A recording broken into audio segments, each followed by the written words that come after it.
I've got 2 pints and a 12, so we'll see how this goes. Okay, we'll see how it goes. Yeah. Hey, there we are. All right. I love how we started with talking about how neither of us peed before the show. Yeah. So. It is an important point. It's something you do have to remember. It really is. Timing is everything in the shooting of a Talking Heads. We're drinking beers, and it's a 2-hour-long show, so you do the math. It sneaks up on you. My bladder has increased several sizes since we started doing the show. It's like the Grinch, just your bladder. Yeah, it's just. Well, in Whoville, they say that El Polo Diablo's bladder grew 3 sizes that day. It did. Welcome to Talking Heads, everyone. Episode 198. Your once-weekly live show for the latest in beer and tech news. I'm Jeff.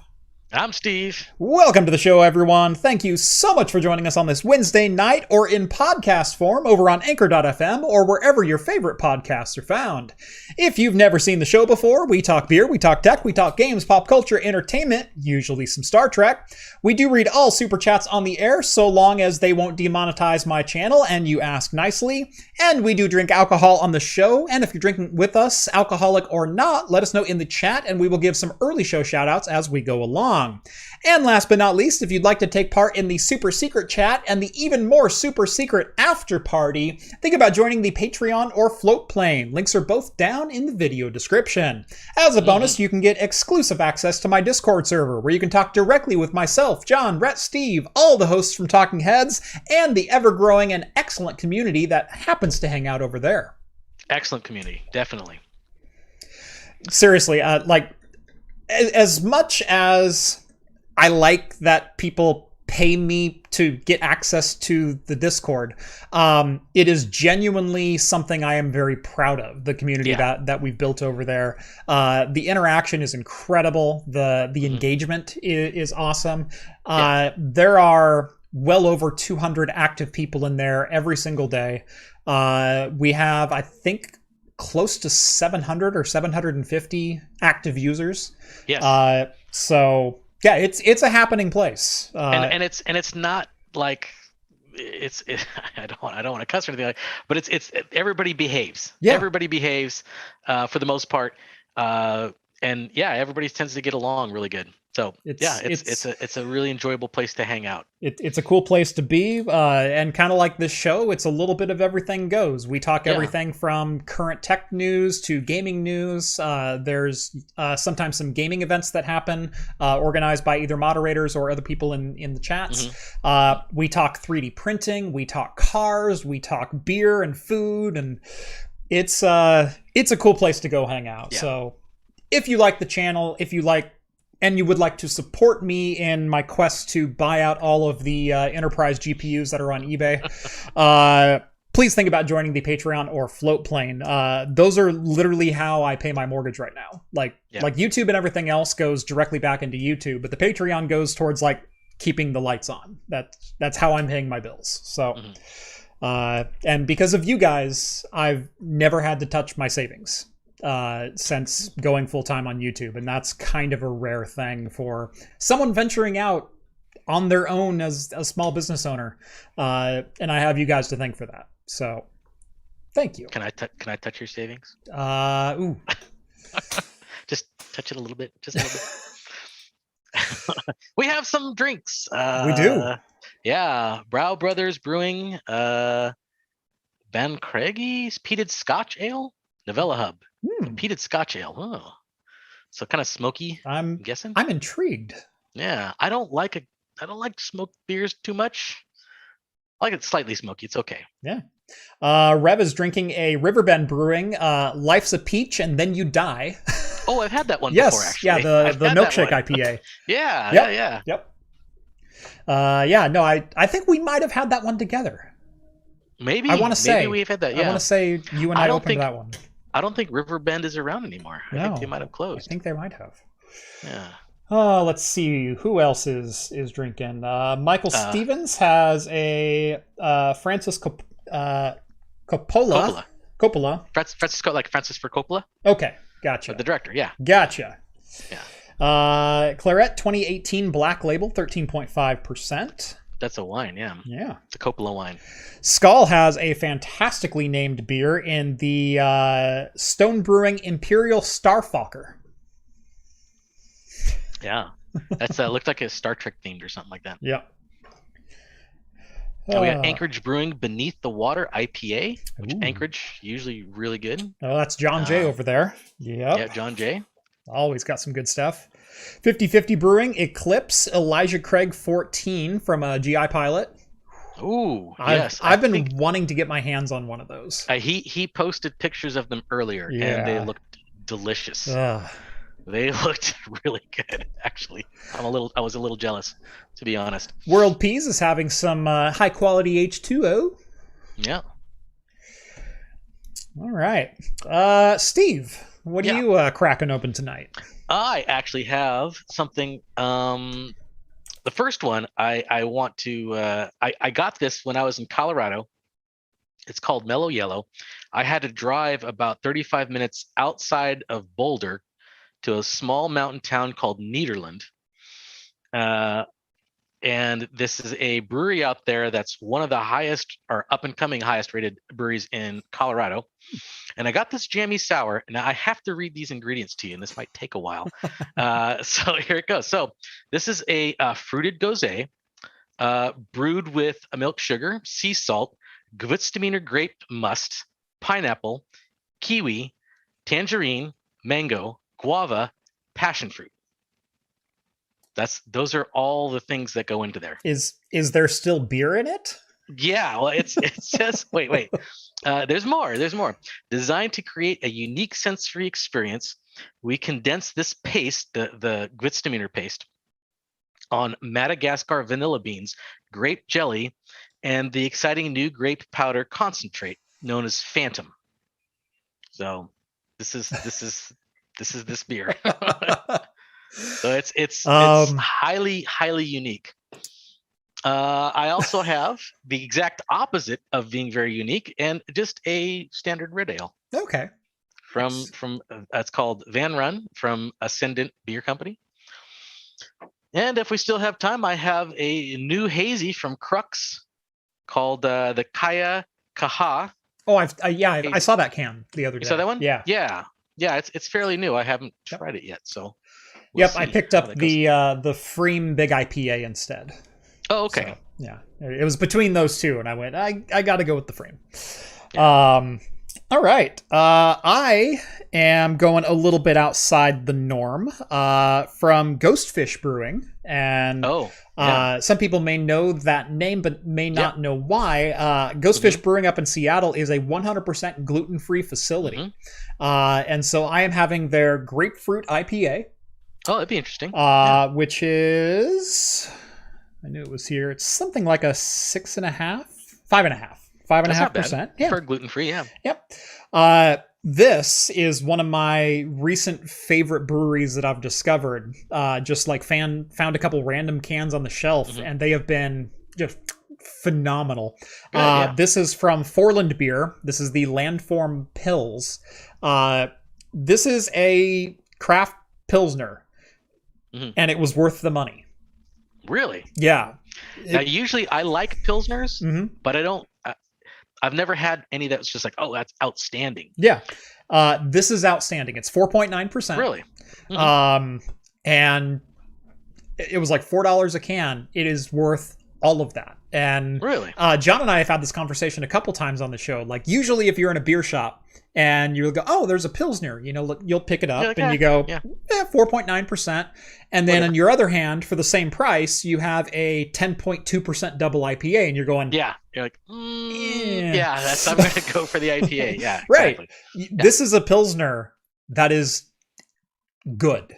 And I mean, really good. Yeah. And then again, if we have time for it, I have a Ruby Red Kolsch. Oh, nice. So kind of going through the swing of the light ales. Yeah. So I think I'm going to start with the Ghostfish Grapefruit. Okay. I'm gonna go with my extra special crazy mellow yellow from, I didn't say who it's from. Yeah, you gave us all the ingredients. Yes. Yeah. It's from Knotted Root Brewing. Okay. So Knotted Root Brewing in Nederland, Colorado. Ooh. Oh, that just smells like Yeah. fruit. Yeah, Steve, to put it this way, Skull posted this. The Forlin Beer Landform Pills scores a 3.91 on Untapped. For wow. Pilsner. For a Pilsner. Scores almost a 4.0. Wow. Right.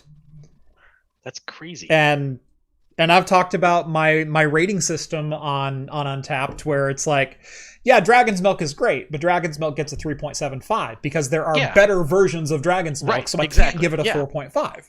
Yeah. This is a 4.0. This is a 4.0 Pilsner. Really? For a Pilsner? I don't think I've ever rated a Pilsner a 4.0. I never have. Yeah. That's because I mean, I think they're fine, but I've never like, whoa, that just blew me away. Right. Yeah. Wow. So I'll have to go find that one. And there's my gluten-free beer. Oh wow, that's not bad. You this is my wouldn't know it by. Yeah, that's obviously just a pie, Steve. Yes, it's a pie in glass form. It is. It is. I'm just going to give it a shot before I drip it everywhere. Whoa! Wow. So, what do we think? I don't know. I mean, it's delicious. It is really good, but it's I taste the grape. Very tropical, but it's got this vanilla sweet finish at the end. It's really crazy. No, it's very good, and it kind of gives you those tropical flavors up front. Yeah. But then you kind of taste that winey Gewürztraminer grape, and then it is this lingering sweet vanilla flavor afterwards. Well, they did mention the vanilla beans very early on and said basically they paste over it and then add all the jam on top of it. Yep. That's impressive that vanilla is like sticking. It's sticking around. It's not prominent. It's at the end. It's very much at the end. And but it's delicious. It sounds good. Yeah. It is really good. It's like nothing I've ever tasted before. I mean, it's kind of like something I've tasted before, like with tropical notes to it. Mm-hmm. But it's got this weird, like smooth, grapey vanilla finish that I've never tasted in a beer before. Mm-hmm. Is Jeff drinking a gluten-free beer? You're darn right I am. And you know what? It's rather pleasant. There's nothing wrong. I've had several gluten-free beers that were good. Yeah. Actually great. I've had some gluten-free beers that were not great. That are awful. Right. It doesn't matter. Yeah. But I mean, like, that's the same thing with every beer you have. So. Right. Ghostfish Brewing, I will say, I've had some hits and I've had some misses from them. And it's usually one or the other. There's no beer that I've tried from them that it's like, it's okay. This one, Grapefruit IPA, I could actually use just a little bit more grapefruit, but as far as just like a pale ale, it's pretty good.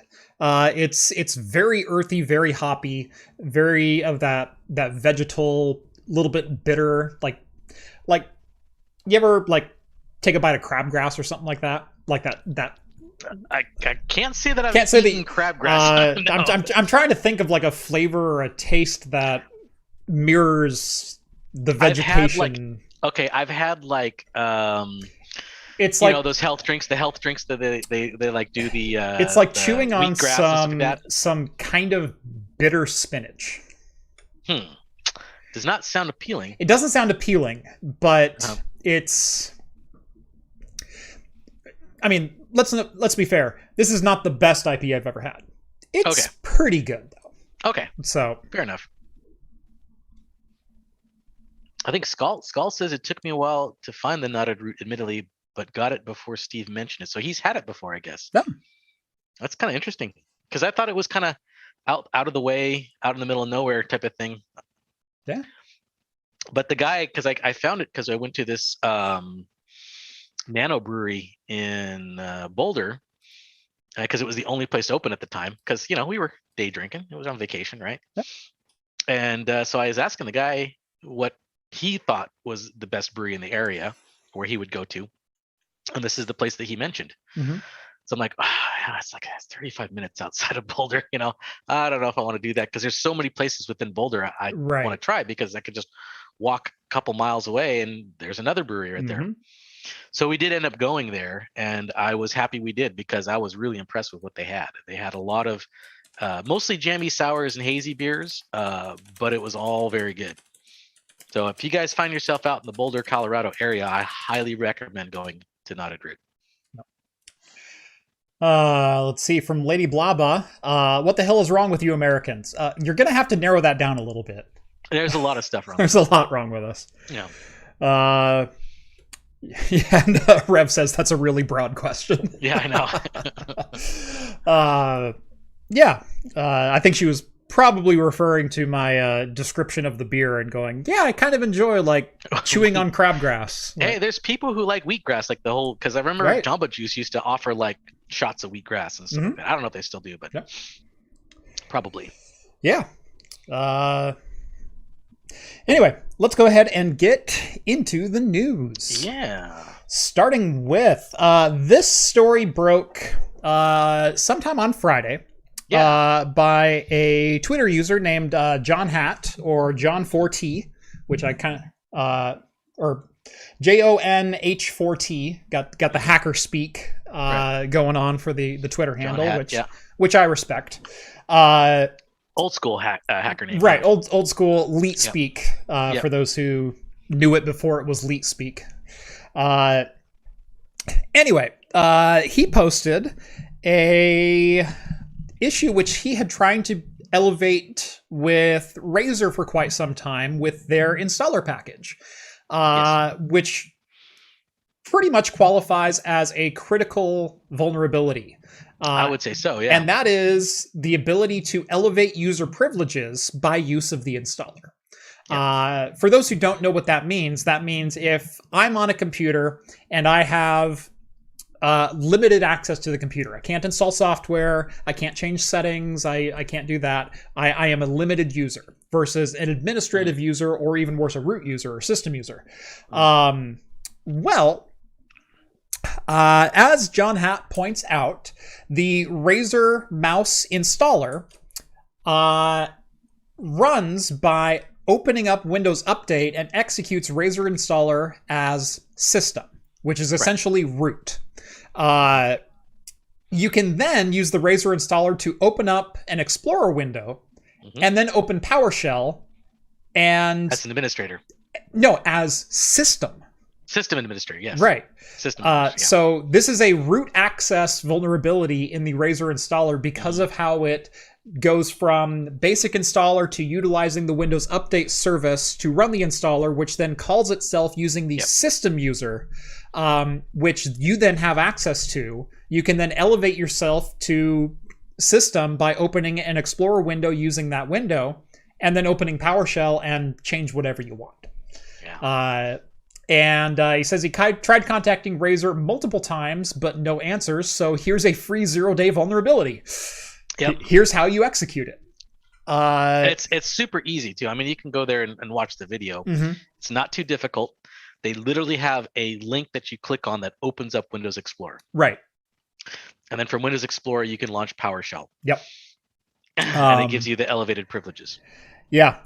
So some people down in the Twitterverse were commenting that, I used to carry a Razer mouse around just to exploit that. So this is an exploit that's been known kind of like in the community for quite some time as a way to get around user credential lockouts. So if you have local access to a machine, physical access to a machine, you can root it. That was always, it's kind of reminiscent of, there was an old, I think it was Windows 98 exploit that was locked when you had a locked 98 machine if you wanted to get to the desktop. And you didn't know the password if it was password protected. Yeah. I believe you can get to the Windows help file. The Windows help file will launch. And then from there, you can go to print. You can say, I want to print the help file. And from the print file, you can do an Explorer, which would launch Windows Explorer, which would then allow you to just get to the desktop. Which is essentially the same kind of thing where you're working through different... You're working through the Windows systems itself to bypass their own security. Yep. Yeah. My favorite is the sticky keys hack. You ever heard of sticky keys hack? Yes, when you keep tapping it and it brings up the sticky keys. You can launch whatever you want. Yeah. For those who don't know the sticky keys hack, this has long been used by system professionals. I've used this exploit for years. And that is, you have a user who goes, I forgot what my password is on my local machine. Now, first and foremost, you can get just a brute force password decryptor, which will pull the user file down, and then it will dehash it for you. And it takes anywhere from a couple hours to maybe 12. And you can grab all the user passwords from Windows. It's not that difficult. Right. The easier way is if you have physical access to the machine, you boot it up into another operating system. So either a live Linux USB drive or Windows pre-executable, or I used to just do a Pixie boot to my Windows deployment server and then open up a command window inside of that. And that gives me local command access.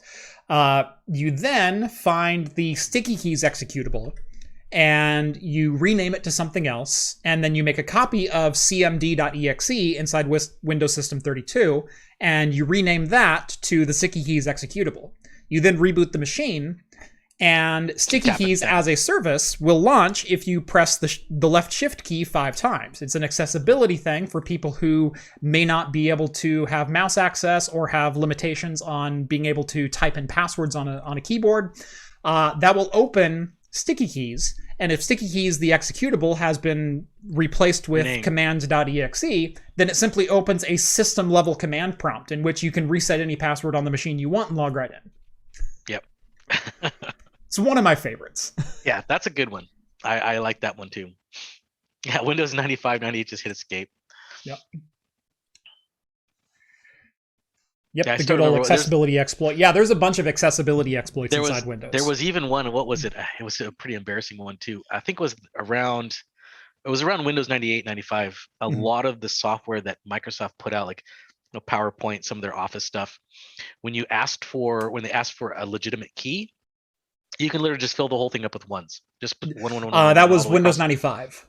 You could do all zeros, all ones, and then some other breakdown of some other digits. And it was because those are all valid checksums at the end. Yes. And so if you enter a product key, instead of putting the algorithm for the product key in there, they simply had an equation that it would solve. And if the checksum digit at the end, then it assumes it's a valid key.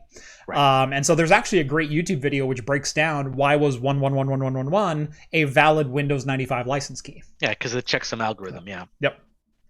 Hey, Jeff Geerling is in the chat. Cheers, Jeff. Hey, Jeff. All right. But the good news out of all this is after this exploit kind of blew up on Twitter, is Razer then responded. It took them until Tuesday to respond, but they did respond on Tuesday and said, we acknowledge this 0-day flaw, and we will be patching this in the very near future. I will say, I didn't know that this exploit existed until this last Friday, and I'm sure a lot of other people didn't as well. But I have a couple Razer mice, and it drives me nuts that when I plug a Razer mouse into a new PC, it utilizes Windows Update to download the Razer software, because I have the profile stored on the mouse. I don't need to change the profiles on every machine that I log into. I'm sure it's a nice feature for some consumers, but I know how to go to Razer's website and download the Razer customized software if I need it. So, I mean, 6 one, half a dozen another, but I always prefer to download my own updated software. I tend to do that too. Yeah, like when I think they even stopped like sending software with hardware now, don't they? Yes. Yeah. Yes. Most hardware purchases that you make, they simply say go download the drivers on the website, or just plug it in because they're part of Windows Update now. Right. Yeah. Because nobody uses CD DVD players anymore, so they don't ship that with it anymore. Hey Steve, I don't mean to call you out like this, but Lady Blaba also says I was not born in 95, 98. I always love to read and listen to how people operated old operating systems. Oh God. Hey, but you remember it too, so I do. With me, you're in there with me, buddy. I was not a professional administrator in a secret back room for. I was a BBS administrator though. I was too. Yep. I wasn't a BBS administrator, but I would work for BBS for a while. Yeah, you worked for a BBS. You got a paycheck from them. I was a BBS mod. Yeah. Okay. So. Yeah. But that is really dating ourselves. Mm-hmm. Yep. Yes, it is. I'm expecting somebody to see what's a BBS. Right. Think Reddit, but like at the dawn of the internet, and in some cases even predating it. So yeah. Reddit is a bulletin board system. It's a bulletin board style website, and it's all user generated content. That is what a BBS is. Although, to be fair, some BBSs did have software downloads and stuff that you can they had a download section. What? I wasn't aware of this. Yeah, you were. I know you were. I was the one that curated a bunch of that software too, so I know. LOL, old operating systems from Jeff. It's like, oh, ow. Yeah, I know. My heart, don't stop. Mm-hmm, mm-hmm. Oh, yes. Moving right along, this is going to be a bit of a story. Yeah. This story, well, let's just start with this piece. We've been, over the last year to year and a half, we've covered a number of stories for rare retro games. Like some of the games which sold the most copies of games in human history. Like the original Legend of Zelda and the original Super Mario Brothers, which came with every single Nintendo Entertainment System. I'm waiting for Wii Sports to sell for $150,000, if I'm being honest with myself. Yeah. I don't think that's going to happen. Yeah. But we've been talking about these stories, and we've talked about them here on the show a number of times about, a copy of Mario Brothers just sold for $100,000. Yep. And then there was a sealed Nintendo 64 or Mario 64 sold for $400,000 and whatnot. And we were all kind of scratching our heads because as of 2017, the most expensive video game ever was a copy of Mario Brothers, which was a first generation run in a retail box that was sealed. And the reason that's weird is, remember, the Nintendo came packaged with Mario Brothers. So there weren't a lot of copies of Mario Brothers on retail shelves. Yeah. So the fact that one was found, it's like, okay, I kind of buy that this one might be worth a lot more than some others. Right. Because this one is a rare one. Now, you're still excuse me. You're still splitting hairs on the rareness of it because, again, it's one of the best-selling games in the history of gaming. Right. And you just happen to have a copy that was sold through another means. That's not really special. And it's not like they were numbered or anything like that. It's not like it was number one or low print or something like that. So it was a first edition run, but it wasn't, serial number 0001. It was serial number 1278493. Anyway, this story right here comes to us from TMZ and was covered by a couple other outlets, but they're the ones who caught it first, so we'll give them the credit. That a rare Nintendo game, they don't put rare in quotes, but I certainly will. Legend of Zelda, rare Nintendo game, sells at auction for $411,000 through shopgoodwill.com. Now, let's talk about this one. Yes. Let's talk about this one, and then let's talk about the elephant in the room. Starting with, who in God's name would pay $411,000 for a sealed copy of Zelda? That is insane. And does Goodwill do auctions? They do. They have an online auction house, and it's actually a great place to find like vintage electronics and things like that at dirt cheap prices. Because sometimes, oftentimes their descriptions are not entirely accurate. And so you have to know your products that you're shopping for inside and out. You have to know the physical characteristics to look for. They often also sell in bulk. They'll sell like collection of 12 games or like 3 cameras that have nothing to do with each other. Like you'll find lens bundles with like 2 Canon, one Nikon, a Minolta, and a Kyocera JC Penny knockoff or something like that. You'll find Kodiak, crap like that all the time. Or something like that. Yeah. But if you kind of dig through there and you know what you're looking for and you investigate the pictures, you can find some pretty good stuff on that website. It's a place that I've found some vintage things from time to time. But why did this copy of Zelda sell for $411,000? Well, as we know, retro games have been increasing in popularity with game collectors as of late. And this one came up in a sealed retail box and apparently is worth $411,278. Here's where the story takes a turn. Yeah. Here's where it takes a turn. If none of you are familiar with the YouTuber Carl Jobst, he's one of my favorite YouTubers. You absolute legend. Carl Jobst is a YouTuber who covers a lot of speedrunning communities, gaming history, things like that. He was a former GoldenEye speedrunner, and just an absolute joy to listen to because of his, think like modern vintage gamer, like his level of deep dives. Carl Jobst does a lot of the same type of things, but more aimed usually towards the speedrunning community. And it is fantastic, informative information all the time. Anyway, Carl Jobst posted on Monday this week, scam alert, exposing fraud and deception in the retro video game market. It is almost an hour-long video.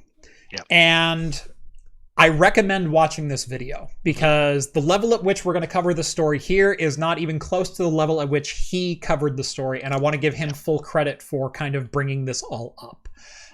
So rather than listening to me ramble on for the next 10 minutes, do yourself a favor, bookmark this video, go set aside an hour and go watch it because it's enthralling. Yeah. I watched it myself because I was reviewing the news, and usually it's an article we post, right? And I just like, oh, I'll read it. It usually takes me like, a couple minutes to read an article. Right.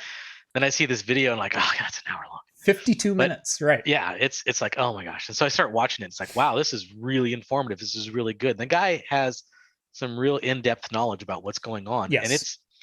And and a child of the 80s, he brings some stuff up from the past. Yeah.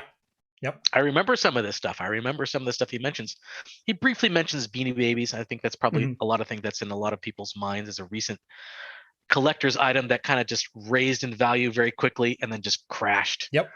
Although I don't think he doesn't mention that market as being a manipulated market, but he's definitely saying that the collector video game market is being manipulated, heavily being manipulated. It's essentially what is going on is there are a couple of individuals and a couple of companies with vested interest in making money who are, in some regards, artificially inflating the price of retro games right now.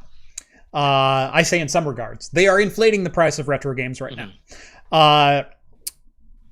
This story starts kind of with the cartridge that we covered just a couple of years ago, which was the Nintendo Mario Brothers cartridge that sold for $100,000.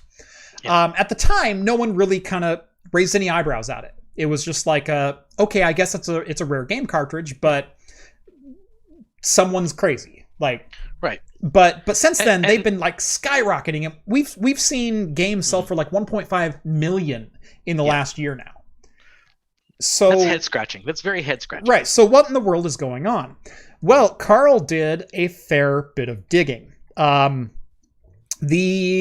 Super Mario Brothers cartridge was sold through an auction house called Heritage Auctions, which is actually a very well-known and prestigious auction house. They often carry a lot of collectible goods, and I'm not just talking like electronics or retro games. They do like diamonds and historical artifacts, and basically if it's worth money, it can go through Heritage, and usually Heritage carries the cream of the crop. They're one of the top auction houses in the world. So the story gets a little weird because there are three individuals involved with this artificial inflation of retro game prices. One of them is the president of Heritage Auctions. One of them is the CEO of a company called Wada Games, which is a game grading company. So grade the quality of the games. Correct. Right? Grading the quality, not like the game itself, but like the packaging and right. making sure it's in mint condition and is it prepackaged and stuff like that. Right. Like think about the quality of a comic book. Right. Yeah. Same comic thing. book grading is a great one. Yeah. Trading cards, Pokemon, Magic the Gathering, sports like cards, etc. So they're a grading house. They look at products and objectively give them a score based on the rarity, the overall condition, the things like that. And they're given a number score out of 10. And so, the higher to 10 you are, the better you are. And they go to the 10th of a decimal. And so there are cartridges that are rated at 9.8 and 9.6 and things like that. Here's the interesting thing, that Heritage Auctions will be selling games exclusively rated by Wata Games. Well, why would an auction house do that? And not only that, but where's the historical justification for games being worth hundreds of thousands of dollars? Because up until 2017, the most expensive game ever sold was $30,000. Well, in 2019, a copy of Mario Brothers sold for $100,000. Didn't raise any eyebrows, but it probably should have, because it was bought by 3 separate parties. One of them was the president of Heritage Auctions, who purchased it from Heritage Auctions. The other was the CEO of Wata Games, and the other, I am drawing a blank on what organization he belongs to, but he's also has a vested interest in the inflation of the games market. Yeah. So it was all just a PR stuff. Oh no! The third individual was a games collector who sold the game to buy it back. Yes, yeah. So no money changed hands here. Is everyone following this? Yeah. Like, this game did not sell for $100,000. This was 3 people, one of which already owned the game, the second of which graded the game and said, yeah, it's a 9.8, and the third of which put it up for auction at his auction house, and then the 3 bought it together. Yeah. No money changed hands. Yeah. So why would they do that? Why would anyone put something up for auction and buy it themselves for $100,000 just to say a game is now worth $100,000? Well, they had been doing some tours in the last 18 months or so, media tours, as it were, talking to any reputable news outlet that would talk to them, and trying to pump up the numbers and the sales of these games, saying things like it's only like retro game prices have been on the rise for years, and it's only a matter of time before one breaks $1 million, and people better jump on this right now because you might be sitting on gold in your attic. Does all this sound familiar? This is what we call building speculation, or building a speculative market. It's where a couple of individuals pump up the prices artificially and create artificial high demand for items that were not in high demand before. Right. To then sell off a bunch of them at very high prices before the market then collapses because the market was artificially high. Yep. This has happened with Beanie Babies. This has happened with Furbies. This has happened with, there was something a while back that this happens with Bitcoin. Look at Elon Musk, and every time he mentions Doge, and it goes up and down. Yeah, that's artificial inflation. The prime example that they gave, in fact, the guy who owns the auction house was involved with a similar scam back in the 80s, which is the one I was trying to mention that I remember, was the collector coin. Yeah. The collector coin, they did the exact same thing where they pumped up the prices of things to make of a common item that people would be like, oh, well, I have this. Then they start selling it and stuff like that, they make a lot of money because the auction house makes a lot of money because they take a 20% cut. Yep. Right? But then so many people start pumping this thing in, the value starts going down, and it crashes. And then the people that were hoarding it they're just like, oh, we got to hurry up and dump this stuff. Right. And that just blows out the market. Yeah. And so, they've already made millions of dollars. They've already made millions. I mean, look at one game cartridge sold for 1.5 million, and it's sold through. All of these games have sold through Heritage auctions, with the exception of the one that just sold through Goodwill, because someone probably bought it to put it up on Heritage auctions. Exactly. But in Carl's YouTube video, he doesn't just like point like these three people like pumped up the market. These three people bought and sold dozens of games because. As a business and as a business with public investment, you are required to report any assets you may have to the SEC. So you have to do that in an asset filing. Well, turns out like a third of the video games that were sold at Heritage Auctions are also on their SEC asset listing currently because they purchased them as assets. Right. And you can actually trace the numbers back to one of these three individuals who were doing the buying and selling. Yeah, they've been buying up a whole bunch of them. They're trying to create rarity to justify the pumped up values of these games that everybody owned. Everybody had them. Yep. Zachary says Dutch tulips, anyone? Actually, yes. That is the leading example that Carl starts with. In the first 5 minutes or so, he brings up the Dutch tulip inflation. Yeah. And that hits it on the head. NFTs, like why are people paying for screen grabs on videos and tweets that they literally can't own? It's because a couple people pumped them up and they just wanted to make a quick buck. And the weird thing is, games collectors are a niche bit of people. Not a lot of people are games collectors. Yeah. Games collectors have been up in arms, just confused about why are prices all of a sudden spiking. And all of a sudden Carl put two and two together. And like I said, I want to give Carl all the credit in the world, because not only is he a wonderful YouTube channel that you should watch for anything speedrunning related that you've ever wanted to know, because he is an incredible source on that. But the amount of research that went into this video and the details and the connecting of the dots, it's not the crazy dude, pointing at the string on the wall. There's actually like smoke here. It's well quality. It's almost like a documentary. Yeah. It's well put together, well produced. So huge props.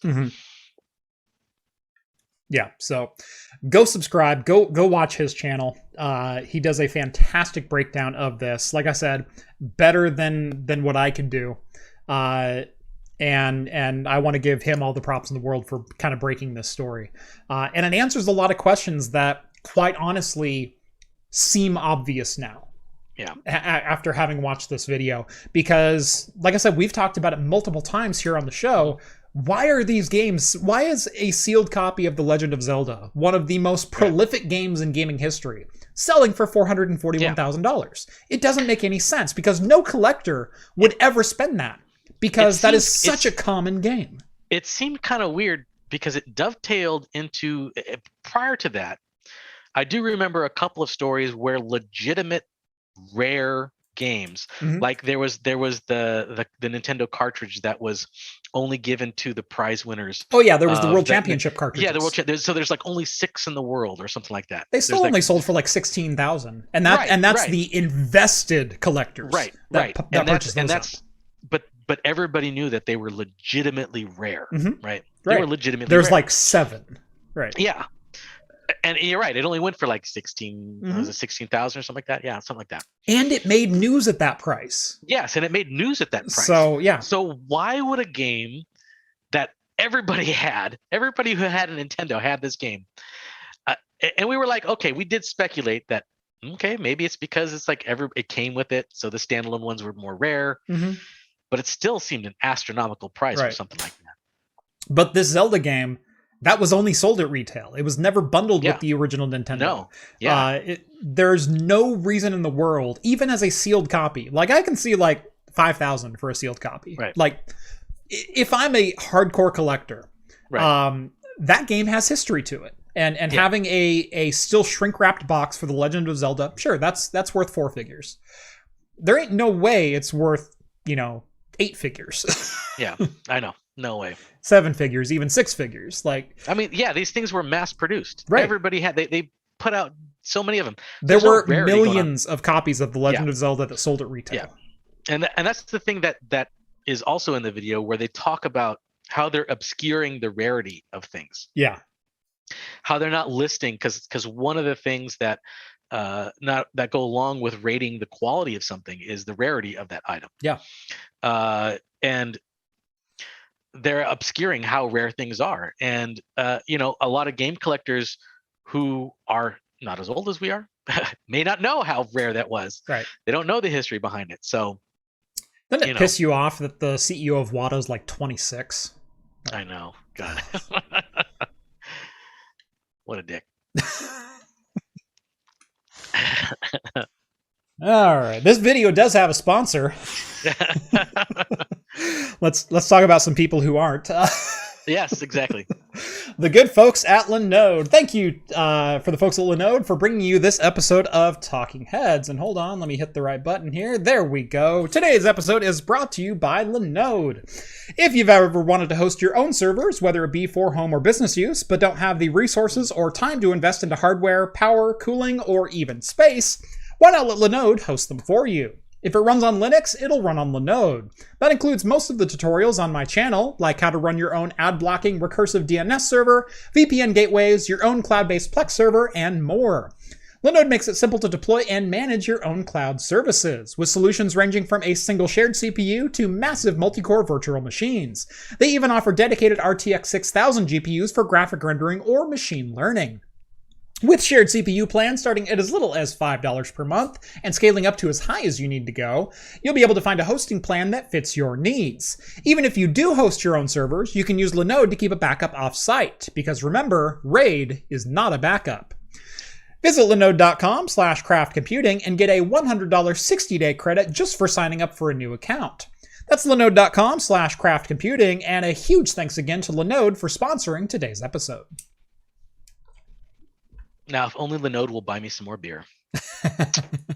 I think they just did, actually. Yeah, they might have. Yeah. I mean, directly. Like, right. It's always nice to get money, but you know. Yeah.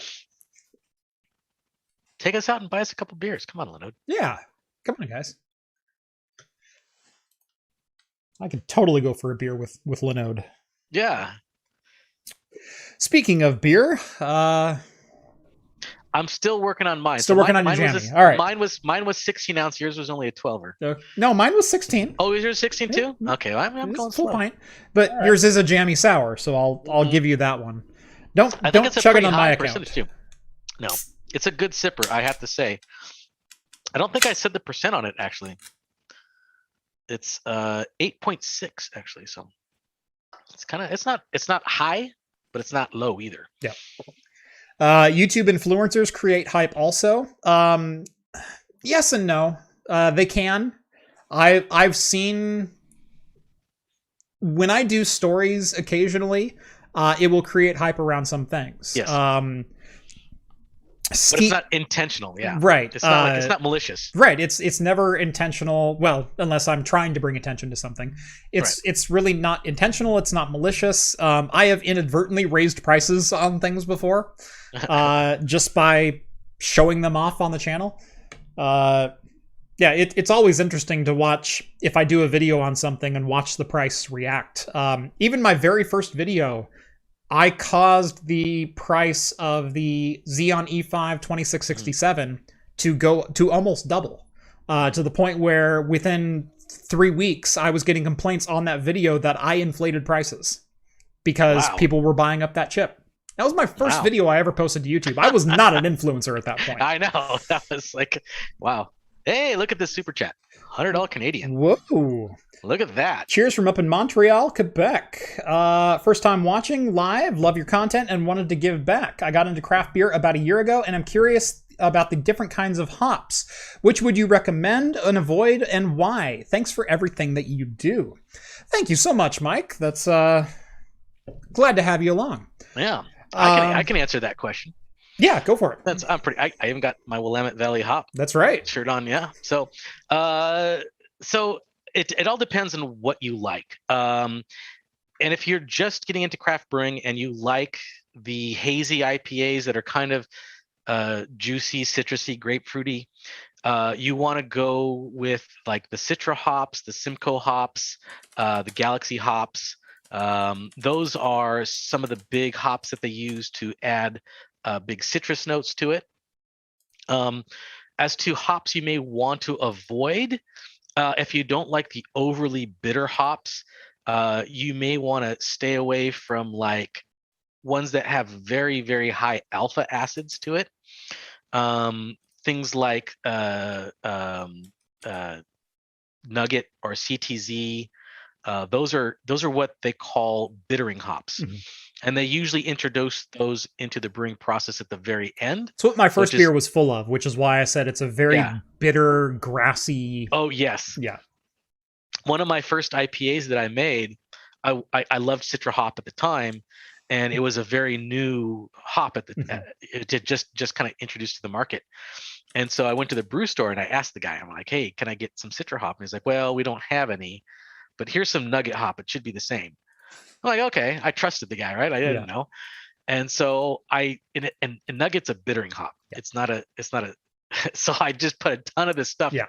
And oh my God, it was terrible. Citra hops are a great all-around hop with a citrus front end and a little bit of an earthy back to them. Yeah. Versus a Nugget hop is just bitter.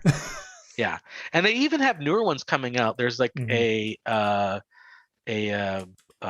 what is it? Hallertau Blanc, which is like a very light hop, but kind of has a white grape flavor to it. There's a lemon drop hop, which is not overly hoppy, but has kind of a lemony flavor to it. So there's a lot out there, and you kind of have to really follow it to see. And a lot of craft brewings will list their hops on there, and there's a lot of websites. So you just search it online, and it will usually tell you the flavor profile of that particular hop. But you can never go wrong with Citra, Mosaic, and Galaxy. Those are all great hops that I love. Yep. Simcoe. Yeah. Yeah, Mosaic, Citra, Simcoe, Galaxy. Those are all fantastic. Those are good ones, yeah. Yep. But the reason there's a whole bunch of hops is everyone's tastes are a little bit different. And so I wouldn't drink things that only have recommended hops in them, just like I wouldn't recommend you not try hops just because no one else likes them. There's if you really want to know what a particular hop tastes like, there's a style of beer called a smash beer. And it's stands for like a single malt, single hop or something like that. Yeah. As smash, whatever. So it's like one type of malt, single malt and usually single hop. Yeah, single malt, single hop. So you use one type of malt, which is usually 2-row, and just one type of hop. And that will give you like the base level flavor of what that hop would taste like in a beer. Apollo, Cascade, those are also good standard. Yep. Those are like old school Northwest IPA hops. Yes, yeah, Cascades especially. Cascade definitely. Cascades especially, yeah. If I like Cascades, I think they're great, but they're not the citrusy flavor. They're the more piney. Yeah. Not superly bitter. They're the more piney. They're the ones that when people say IPAs taste like pine needles or IPAs taste like gin, they're talking about Cascade hops. Yeah, those are Cascades. Yeah. Yep. So anyway, Mike, great question, and thank you so much again for the super chat. Much appreciated. And for those wondering, so as soon as I said, like, sometimes I inflate prices, not intentionally, I'm sure prices on the M40s, on the Tesla M40s, are going to go up because I mentioned it in today's video and recommended people go buy it. Just so everyone knows, I haven't inflated prices yet, which is actually kind of cool because when I did my review of the HP, those... Gosh, I'm drawing a blank on the names of them now. The cash cards, the store or whatever cards. Basically, NVMe before NVMe was known as NVMe. Right. Those or I guess the Sun F80s. When I did a video on that, the price inflated almost 400% overnight. I was getting complaints inside of 6 hours that they weren't affordable anymore, and they're still not affordable. But the Tesla M40, there's a ton of them out there. And in fact, I just posted in chat a link where you can grab one for $235 for a 12 gig model. So if you're just looking at it for using as a gaming machine, there you go. And it's not my fault if they go up, although it kind of is. Yeah.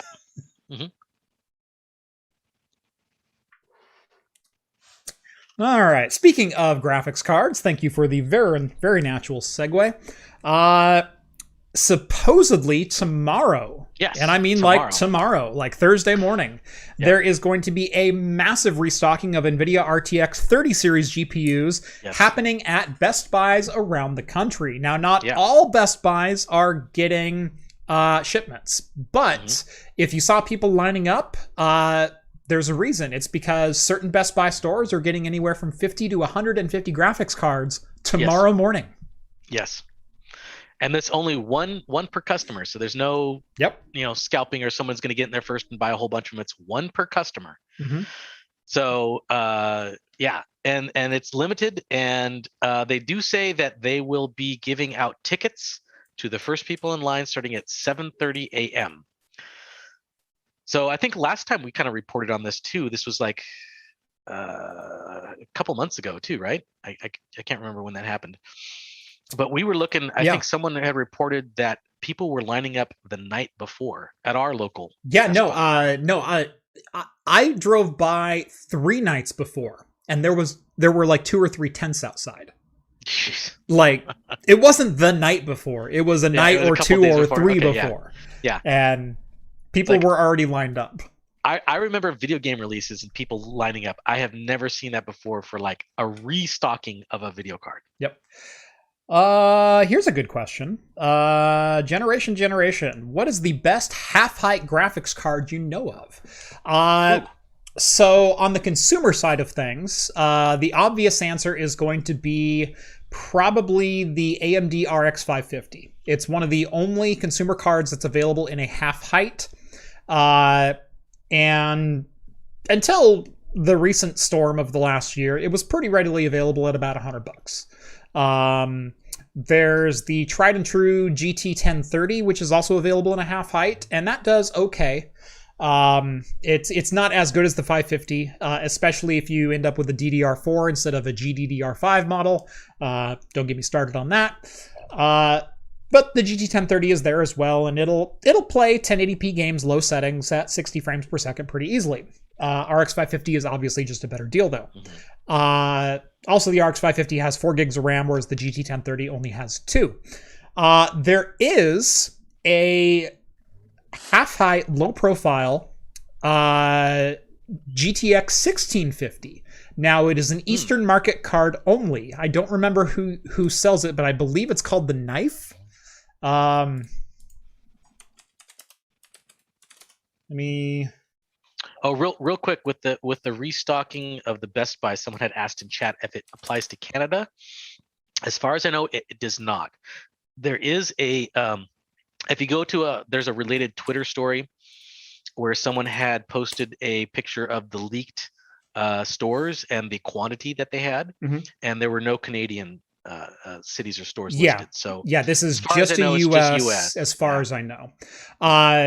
So the 1650 I'm thinking of is called the ASL GTX 1650 War Knife, and it is an Eastern market only card, as I mentioned.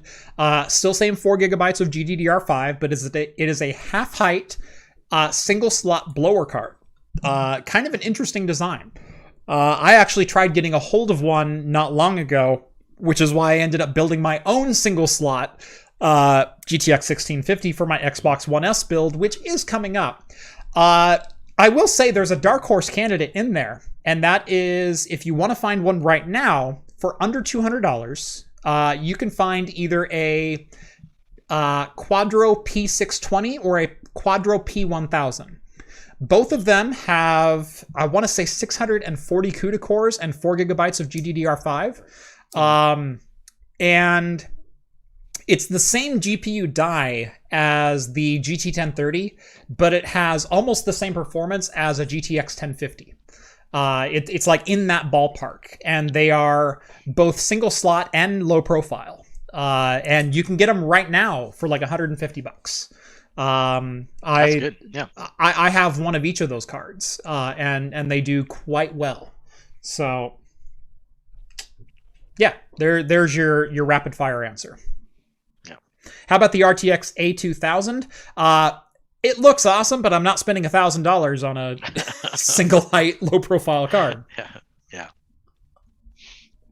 All right, I'm going to open my second beer. All right, what you got? I'm going to go all that sourness. I kind of want malty, so I'm going to go with the red. Yeah. Although this does say it is a Northwest red, which means it's probably going to be hoppy.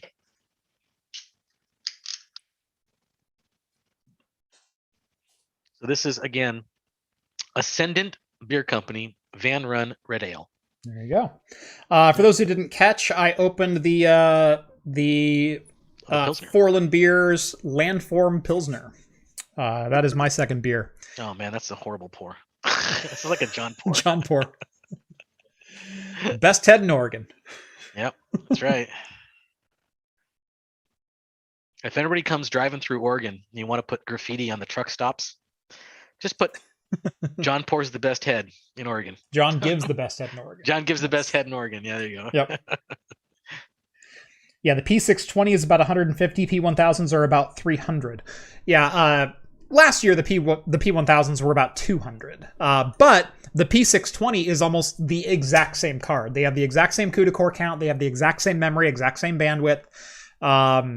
Yeah, there's the Quadro T1000 right now. Yeah, I know there's higher end cards, there's current generation cards, but I was trying to go with something that's like under $200 because if you're looking for a low profile card, you're probably looking for an HTPC or SFF build, and you're not going to spend $1,000 to get the same performance as a GTX 1060 just to make it low profile.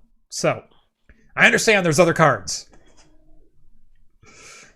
Don't make me bring my Titan X collection out on you. Oh yeah, I know what's happening there. Oh wow. Oh man, this is really good. This is like, yeah, you should collect them, race them, trade them.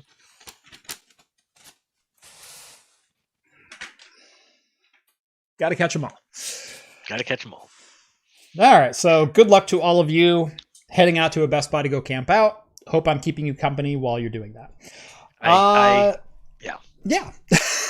Yeah. I've thought about. I seriously thought about going there. Yeah. But I don't know, man. I mean, it's close to me. It's like a 25-minute drive from where I live. But God, I gotta get up so early. I don't want to do that. Yeah. Especially after drinking like a bunch of beer tonight. Yeah. Then we're gonna have the after party, and if I could hire somebody to just wait in line for me. Yeah. No, I'd give an extra $100 to someone to go buy me a video card. Like, yeah, seriously. Titan X can give it to you. That's right. Yeah, you'll be seeing those cards very soon in a video coming up. Let's see. The trick is to have a coffee stout. Yep. Yeah, got to have a coffee stout if you're staying up at Best Buy. So weird you all drinking beer here at 6 a.m. Yep. Although I thought the Dutch had beer for breakfast, so it's weird that you don't have one. Yeah, why don't you have some? We just talked about coffee stouts. I know. That's a perfect breakfast beer. I mean, there's nothing wrong with that. I had a beer at 9 o'clock this morning. It's what I drink when I go camping. I go wake up in the morning, I get a nice thick coffee stout. Have it with some oatmeal. It's delicious. Yep. Someone asked if there was a better deal than the P2200 for Plex encoding in a single slot full height. Again, I might look at the P620. It's either that or the Quadro P400. They're not the same GPU core. They're the GP107 instead of the GP106 of the 2200.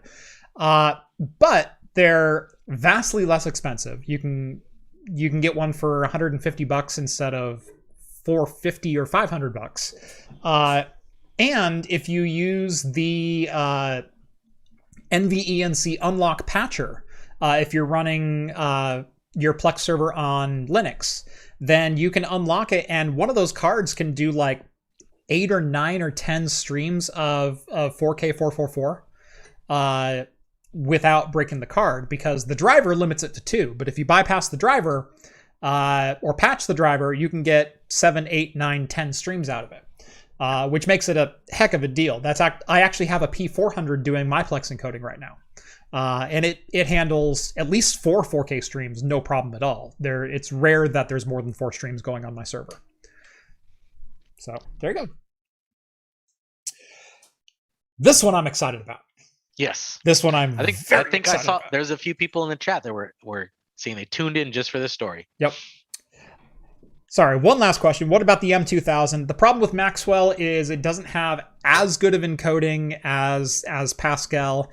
Although the M2000 is definitely not a bad card. There's the M2000. You can also get an M1000. Gosh. Trying to think of anything else that's kind of in that range that would be affordable right now. As long as you're on Maxwell or higher, you're probably fine. Kepler cards are definitely starting to show their age in encoding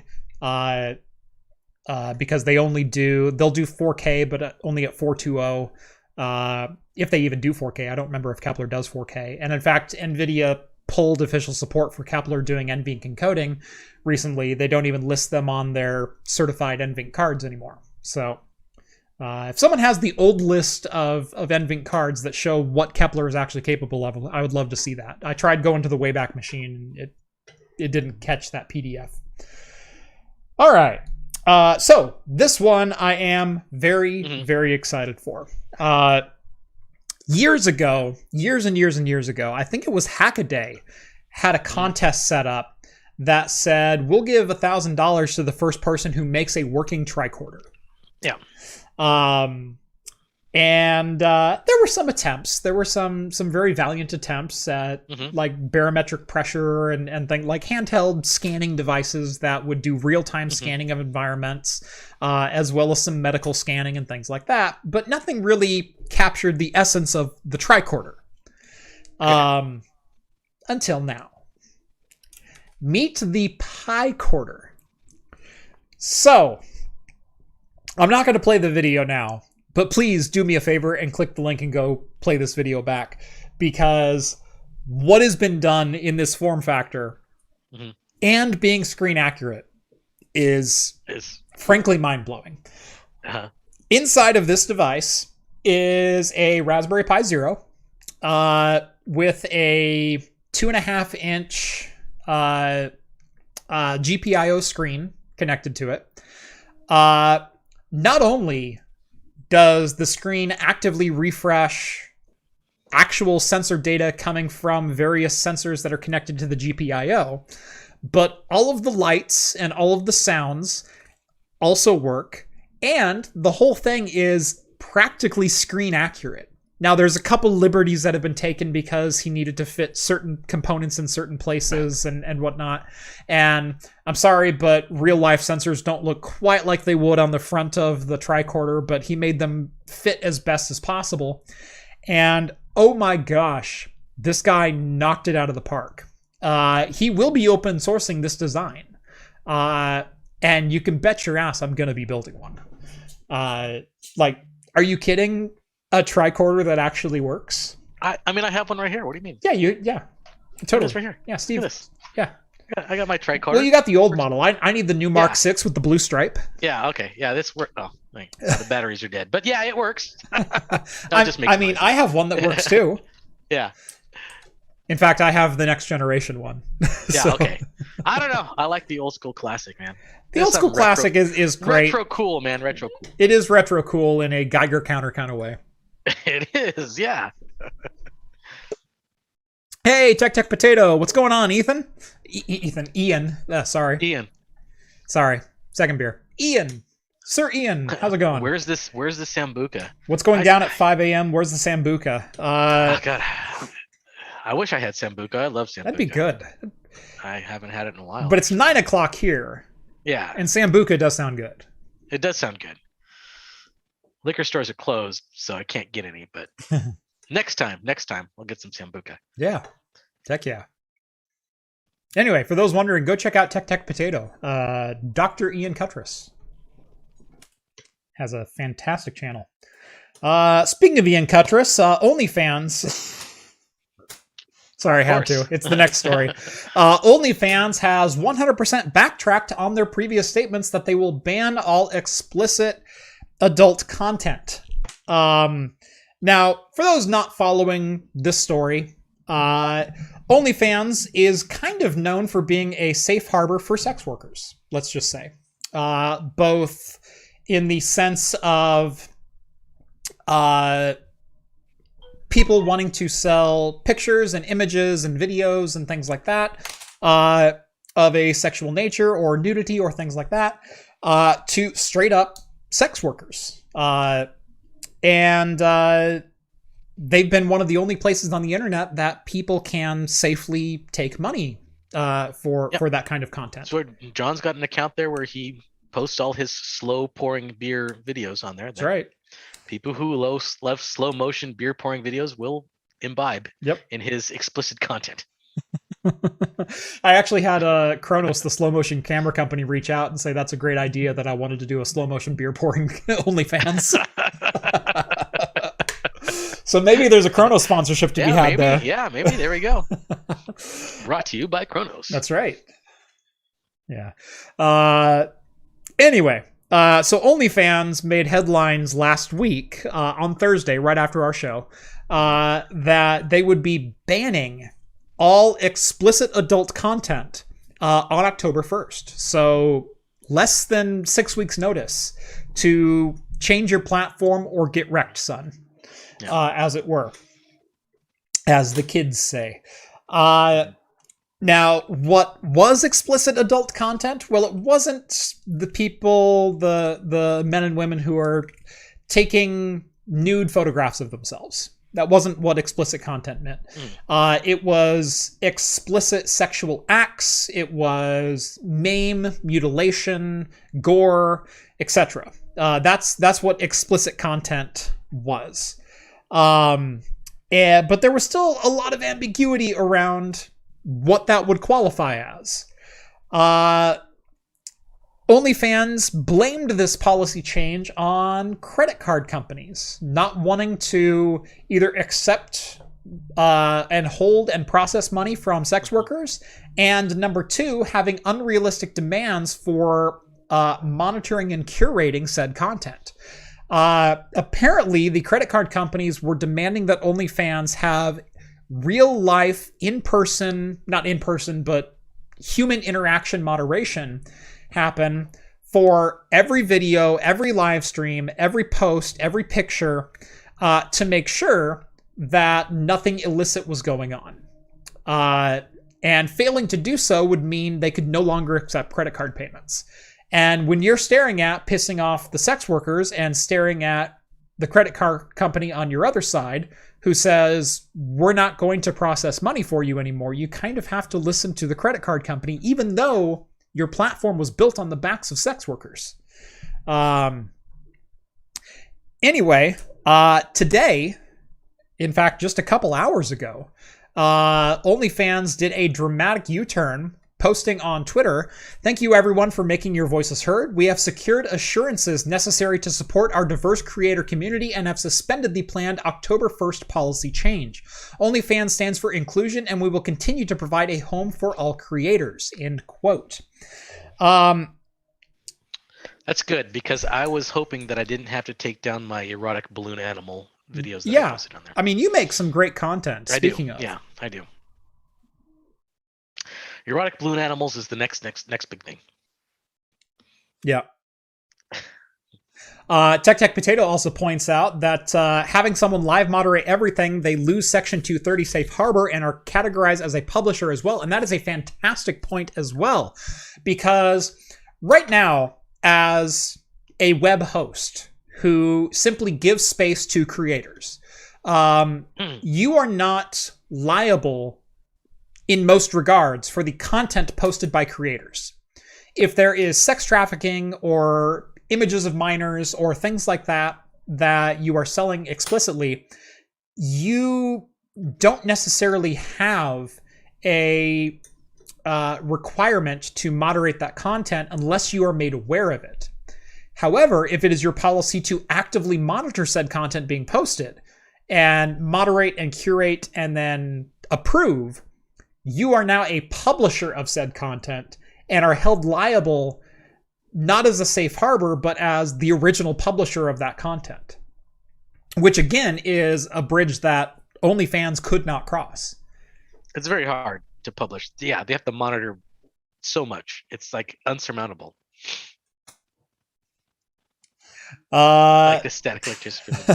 Denver sends over $10. Ignore me, but this is for your Nvidia A100 PCI Express fund for your next. They said this GPU couldn't game video. Actually, I have my sights set on a Tesla V100. I'm after that Volta architecture. That's what I want to game on.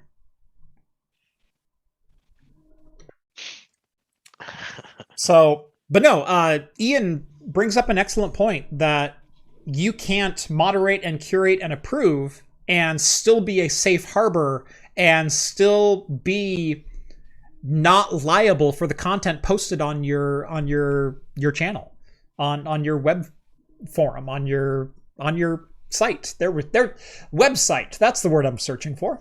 Yeah, it's kind of like, if I start swearing at you on YouTube, YouTube is not necessarily liable for that, even though they have monetary investment in the advertisements that are placed on my channel. They could demonetize you, but they're not going to ban you or anything like that. Yeah. Mm-hmm. Yeah, for Section 230, you can moderate after being flagged, but you can't moderate it at all. It's a right-winger complaint about Facebook doing any moderation at all.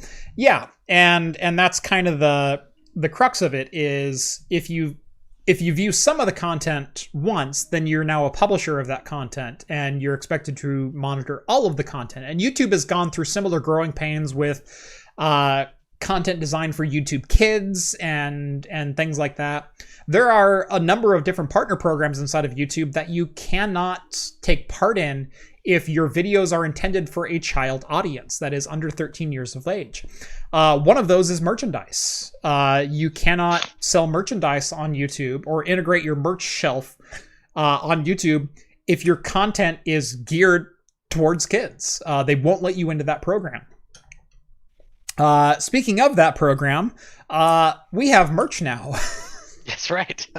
Thank you, Ian, for the natural segue. Craftcomputing.store. Go check it out. It's an awesome place. This is our initial offering of products. Some things you've been asking for, some things you haven't been asking for, but we made anyway.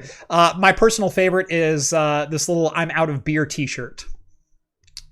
I like that one. Yeah, that's one of my favorites. That's constantly where I'm at. Yeah. But yeah, we've got stickers, we've got hoodies, we've got t-shirts, we've got bottle openers. We even have some glassware. We have a conical pint for sale. Ignore the picture. I will be getting a better picture up very shortly. But the really cool thing about this is we're partnering with Flash FOMO, who has manufacturers and local shippers in 70 countries, including all top 15 countries that my YouTube channel is viewed in.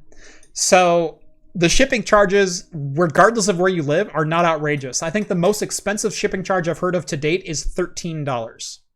Ooh. So, awesome stuff. Please go support the channel. If you've been looking for some merch, if you want to get a t-shirt or a hoodie, they're for sale now. You can go grab them. Is that a British pint or an American pint? It's a 16 ounce. Sorry, it's not a 22. And I know ounce is kind of relative to you guys anyway, but no, it's an American conical pint. Yeah. 22 ounce in America is called a bomber. Yeah. I will be getting some British pints. We are looking at expanding our glassware rather quickly because glassware is synonymous with craft computing. I enjoy my glassware. I have 30 different varieties of beer containing vessels and cocktail vessels. So what's Flash FOMO's cut? I might be interested in taters. It's cost plus 10%. And so I get the rest. So it's a very, very good profit share program. They have designers on staff as far as graphic designers if you'd like to use them, or you can submit your own designs.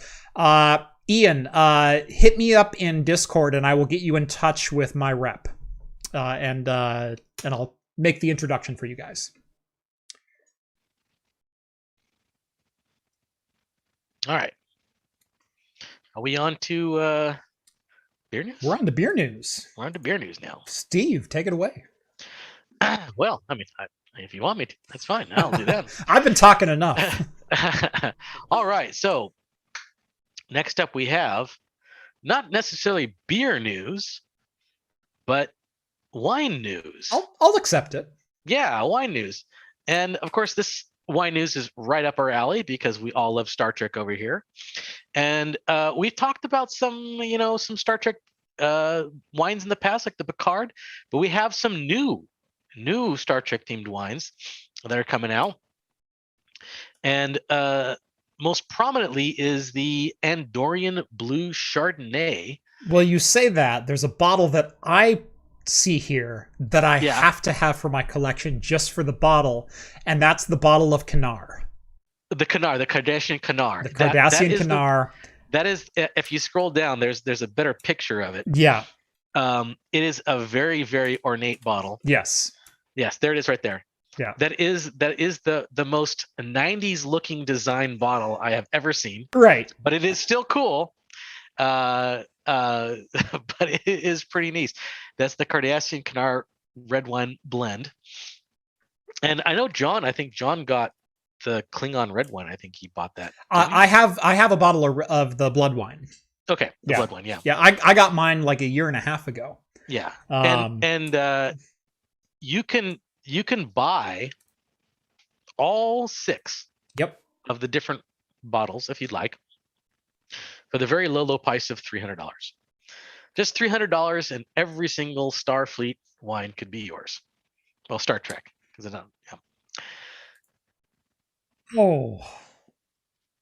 But I personally like the Chateau Picard.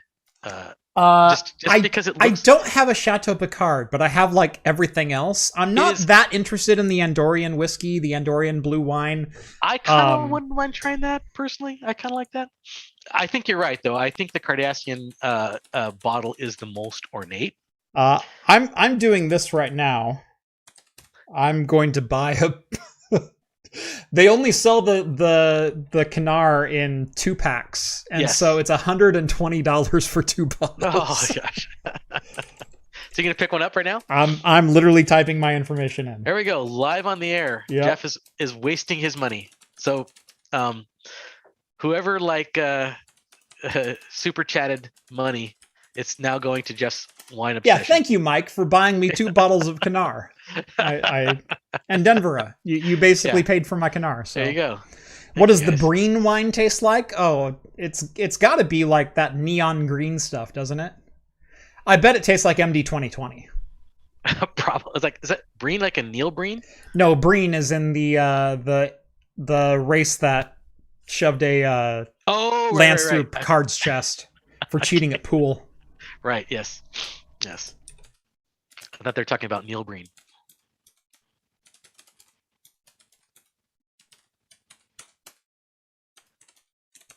1313 Mockingbird Drive, Salem, Oregon. 1313 Mockingbird. That's supposed to be the Munsters address. Yeah. Well, not Salem, but yeah, 1313 Mockingbird Drive. And they're charging me shipping? What the? I know. That kind of price for wine? Good Lord. Jeebus. They're really just raking Star Trek fans over the coals. It's only $2 more to get second day air. You can get UPS ground for $21.95, really, or you can get UPS second day air for $24.90. Do you need it that fast? I might as well. It's $2, right? What's $2 among friends? Yeah. I mean, God, I'm already this far into it. All right, cards coming out. Already. All right. Well, since you're going to be ordering stuff, let's move on to the next story. Yeah. And I will talk about that as well while you continue with your order. Yep. Go for it. Okay. So this one is actually a beer news item. And this one actually, I wouldn't mind trying this because this has something to do with one of my favorite quick, easy lunches that is tasty and quick and easy to make. So I can't switch the screen, Jeff. So you might have to switch it for me. No, okay. I'm checking out on our screen right now. Okay. So all right. I know. Okay. I'm hitting complete order. I'll just talk about it while we talk. Okay. So Jeff will flash this up when he can, but we're talking about a brewery that is making a beer that is most best paired with mayonnaise. Now, some people may not like mayonnaise. I like mayonnaise. I like mayonnaise with a lot of sandwiches. But this specific one is geared towards like a BLT. Yeah. So very simple: bacon, lettuce, tomato, mayonnaise, toasted bread. Delicious. Especially you put a lot of bacon on there. Super good. So they're trying to I'm screenshotting right now without giving any information away to prove that I just made this purchase. So there we go. Thank you for your order. Here we go. So $144.28 is what I just spent on 2 bottles of Canar. But you got Canar, though. I do. I have Canar now. You got some Canar, yeah. Yeah. Canar. All right. I have Canar with Dinar. Or Damar. Canar with Damar. Yep. Was the... So when you're talking earlier about how that Pilsner was like really good, like it was a really good Pilsner that you had. Yeah. So this beer is... Yeah, so this beer it's a lager. It's not it's in the Pilsner realm, I guess. It's like a Vienna lager, so it's kind of like a Pilsner. So it's going to be that light, crispy, malty, kind of bready, yeasty flavor that goes with it. And they're thinking that that's going to be something that pairs really well with a nice mayonnaise-laden BLT. Which, quite honestly, sounds very good to me. I'm getting hungry myself. I love a good BLT with some nice, thick-cut, smoky bacon and some fresh steak tomatoes. Oh, yeah, it sounds good. And a nice pint of beer. That sounds awesome. And if you guys just happen to be in the Charlottesville area, they are going to be doing a launch party at the brewery, Champion Tap Room in Charlottesville. This Friday. It was last Friday. So I guess if you didn't get it, you missed it. But I'm sure they still have it on tap over there. So if you want to go over there and try the beer, try it with a nice BLT with lots of mayonnaise. You can let me know what it tastes like. I'd like to know. Jeff would probably like to know. He'll do it and appreciate it while he's sipping his wine. Yes. Yeah. I'm only going to open one of those bottles. Well, you get 2 of them, so yeah, you can, I got one to spare. That's right. Totally. You can burn through one real quick and. Controversial opinion. I'm not that big of a fan of mayonnaise.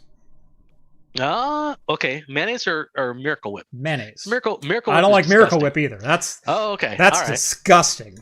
Like mayonnaise, No. I could use a very light coating of mayonnaise on like a burger and things like that. So it's not an ingredient, and it sure as hell ain't a condiment. I'm kind of obsessed a little bit recently with a lot of cooking YouTube channels, and I watched one about making sandwiches at home that taste as good as like the sandwich shops and the sub places that you go to at the store, and what they do differently. And what they say is like fat content with salty meats enhances the flavor, because the salty meats with the fat in like the mayonnaise and stuff like that spreads across your tongue and makes that savory salivating flavors stick to your tongue. It makes you appreciate the sandwich a little more. So like it doesn't have to be mayonnaise. You can do like olive oil and salt. They also say to salt your vegetables. Yes. So those so if you don't like mayo, then maybe you want to try like a olive oil or a olive oil with some spice in there. Put that on the sandwich just to accentuate that a little bit more. Yep. Ian says replace mayonnaise with buffalo sauce. Couldn't agree more. Buffalo sauce is too vinegary for me. I do like wings. Yes, wings are great, but traditional buffalo sauce, not a big fan. Too vinegary for me. Yeah, to each their own. I watched me. I am true American through and through. It's all about the ranch. I do not watch Sorted Food, but I will definitely check it out. No, ranch and barbecue sauce, like that's what I'm about. Oh yeah, not even much of a ketchup fan. Like I'll have ketchup on like a hot dog, and the way I eat a hot dog is ketchup and onion. No, I'm big into hot sauce too now. Yeah, like hot sauce on just about everything. I know we've talked about that on Discord quite a bit. Yeah. We've gone back and forth with quite a few people who are big into hot sauce. And I think there were a few people who were saying they were going to send us hot sauce, but we have yet to receive any. That's not true. I do have some hot sauce. Oh, you do have some hot sauce. Now, are you a big hot sauce person? Or not I'm not a huge hot sauce person. Okay, then that is for me. That hot sauce is for me. Like, I appreciate a decent one, but because I know John that is not into hot sauces. I am into hot sauce. Now I am much more of a spicy food fan than John is, because John doesn't like spice. Period. No. Pepper is too spicy for John. Right, exactly. And me, it's like, I can't get enough of it. Oh yeah, no, I'll watch Hot Ones and stuff like that. I think I could do that. I could handle. I could probably do that. Yeah. I have had their last dab # craft computing on Hot Ones. Make it happen. I've had the bomb. I've had all those hot sauces, and I was able to handle all of them. Yep. In small amounts. I don't know if I could do them back to back. Like where did this email come from? Thank you for your order from Star Trek Wines. Oh wow, look at that. Why have hot sauce when you can have hot chips?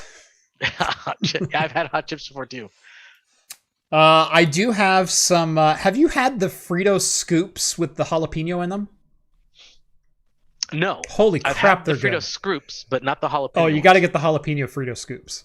See, I am dictated by my 4-year-old's flavors and snacks as of late. Yeah. So. Oh, I hear you. Like, yes. Like I have 2 and soon to be 3 kids. Yes. But I still buy snacks for myself from time to time, and I'll have to pick one up. That sounds really good. Yeah. I do like Tim's jalapeno chips are like my favorite. Yeah, those are good. Yeah. Yes. Yeah. If you like those, you will like the Fritos.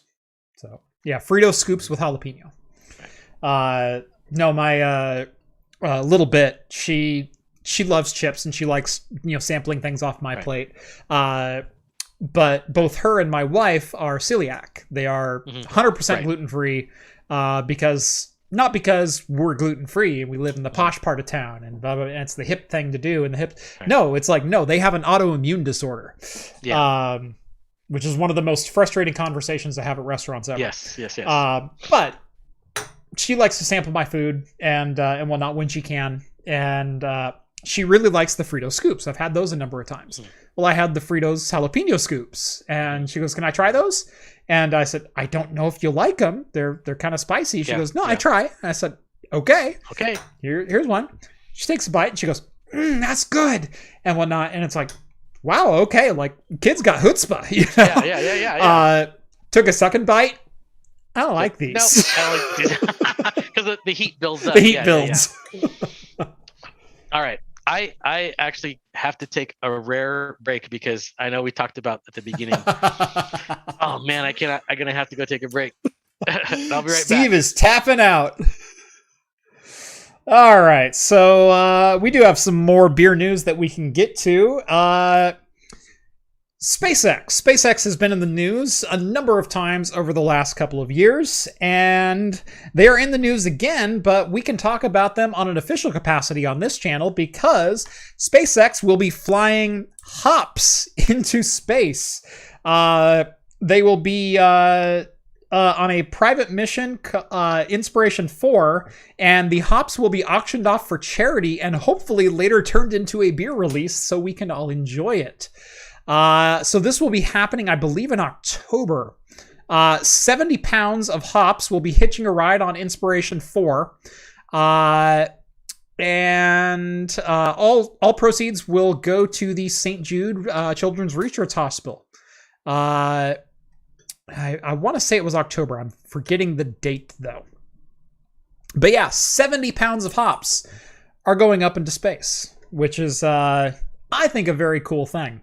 I will say I do have one bottle on my shelf which has a similar grain bill to it, and that is my Star Trek 10 Forward vodka, also purchased from StarTrekWines.com, in which the grain was sent to space and then later distilled into vodka. So I'm not at all unfamiliar with the process. I think the whole point behind that really is that people are hoping there's going to be some gamma radiation that's going to get imbued into that, and they're going to drink it and get superpowers. Right. Yeah. Yeah. Mr. Incredible or. Yeah.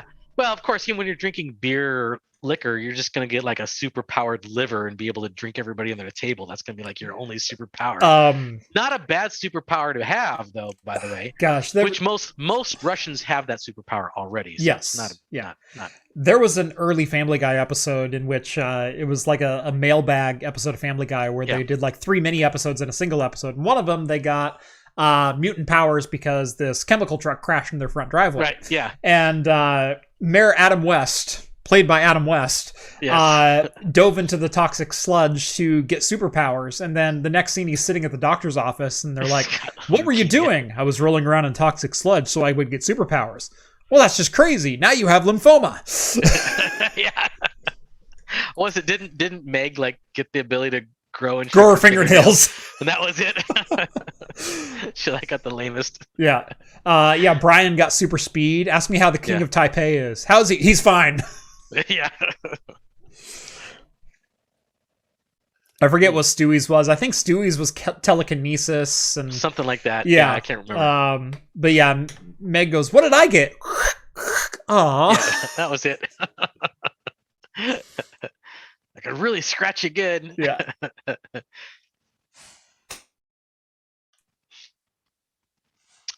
Is the carbon footprint of that beer more than Jeff's? Ooh.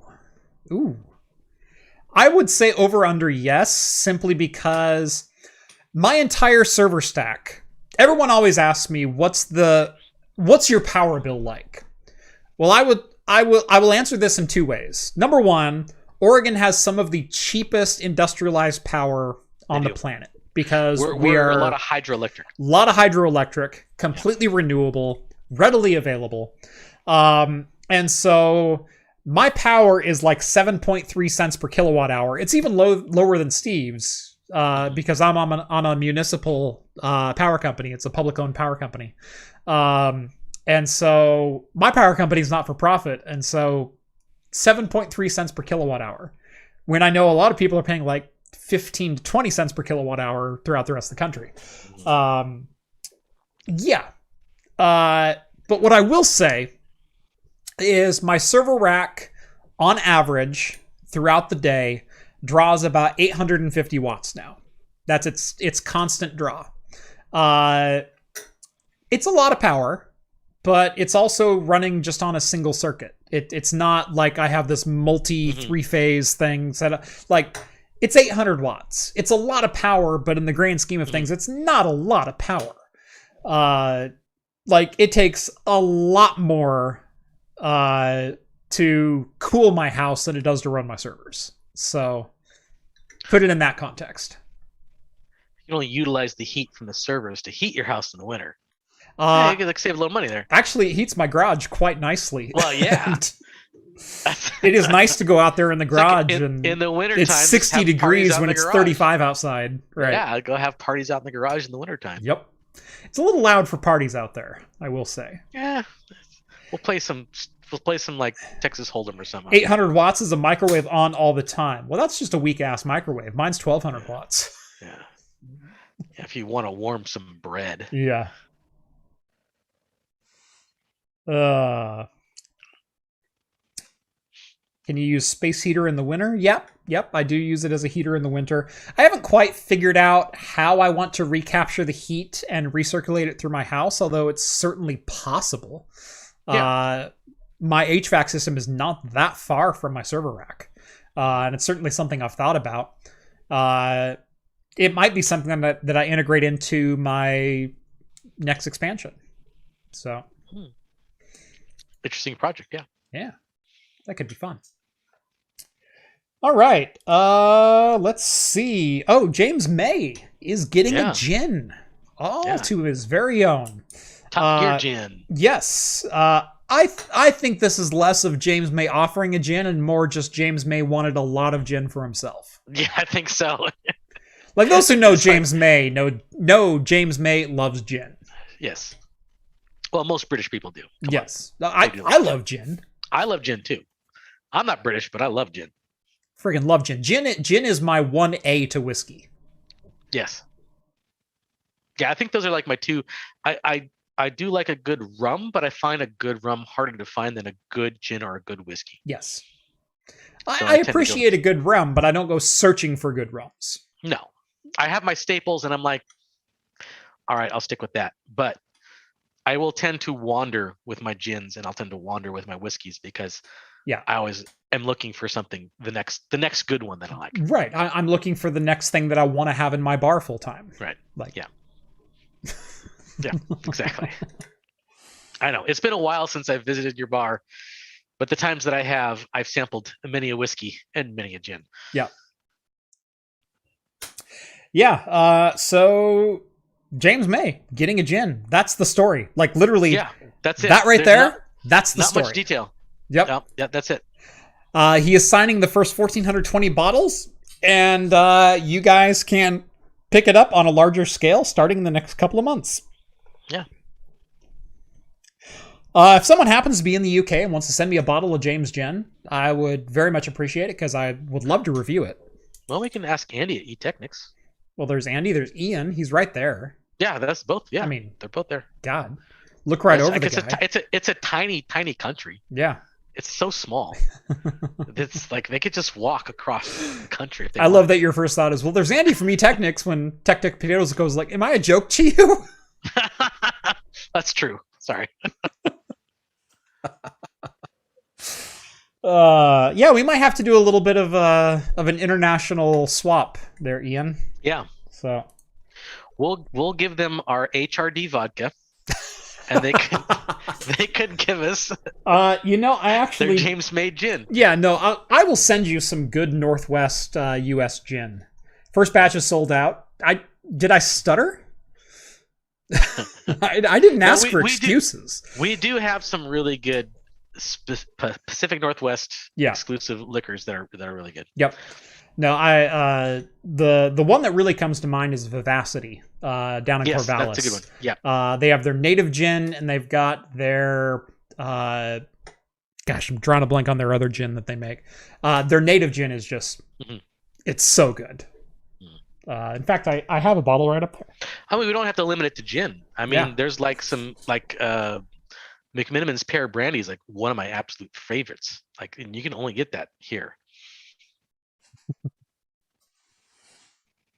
All right. One of Steve's favorite games is getting a 4K remaster. Oh yeah. Now, to be fair, okay, go ahead. Let's just I'll tell my Skyrim. You could do Skyrim 4K now. What do you mean? That's right. No, Quake. So still Bethesda, still id Software.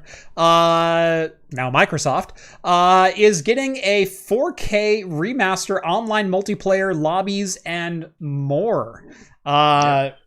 So for those of us old enough to have lived through the Windows 95, 98 era, not looking at anyone in particular in the chat right now, but we were blessed with being able to play such classic games as Quake, as Unreal Tournament, as Jedi Knight Dark Forces 2.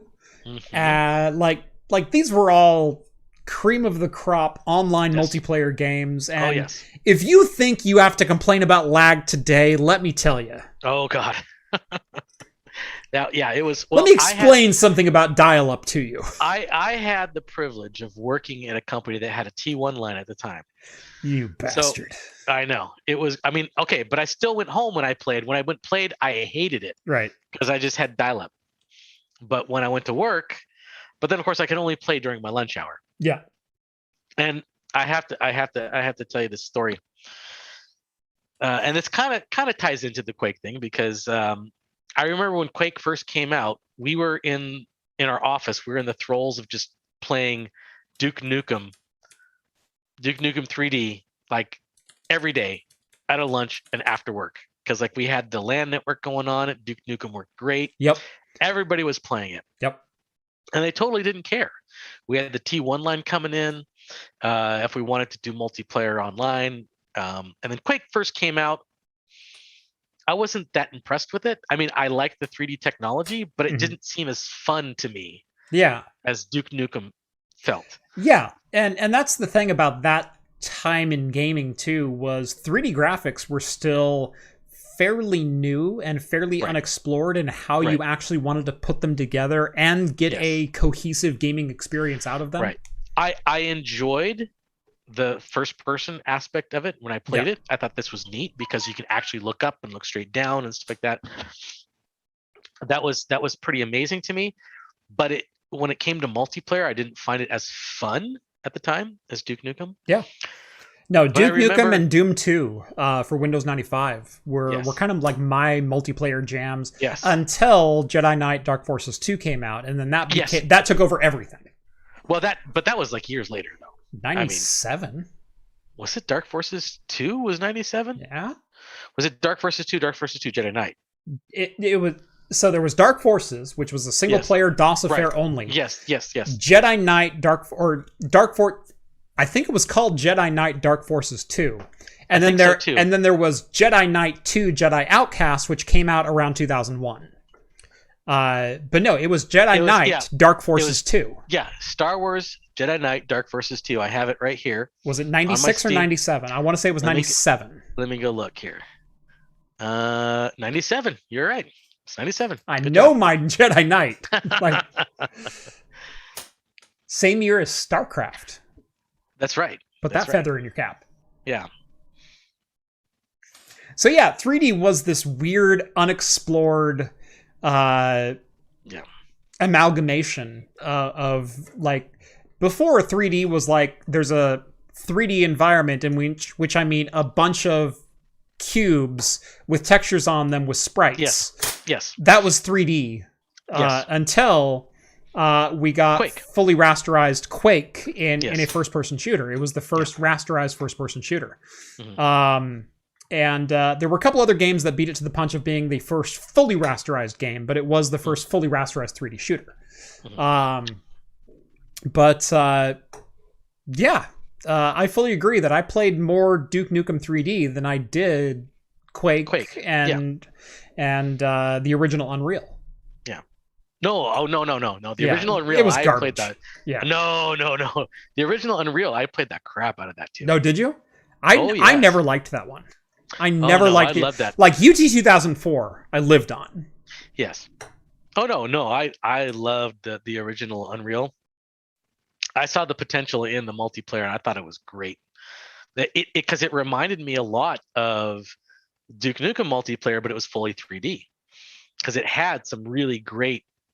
Mm-hmm. I mean, it didn't have the weird like shrink ray gun like they had in Duke Nukem, but I mean, you had like the rocket launcher and the Gib gun, and they had all those great guns that you had in there.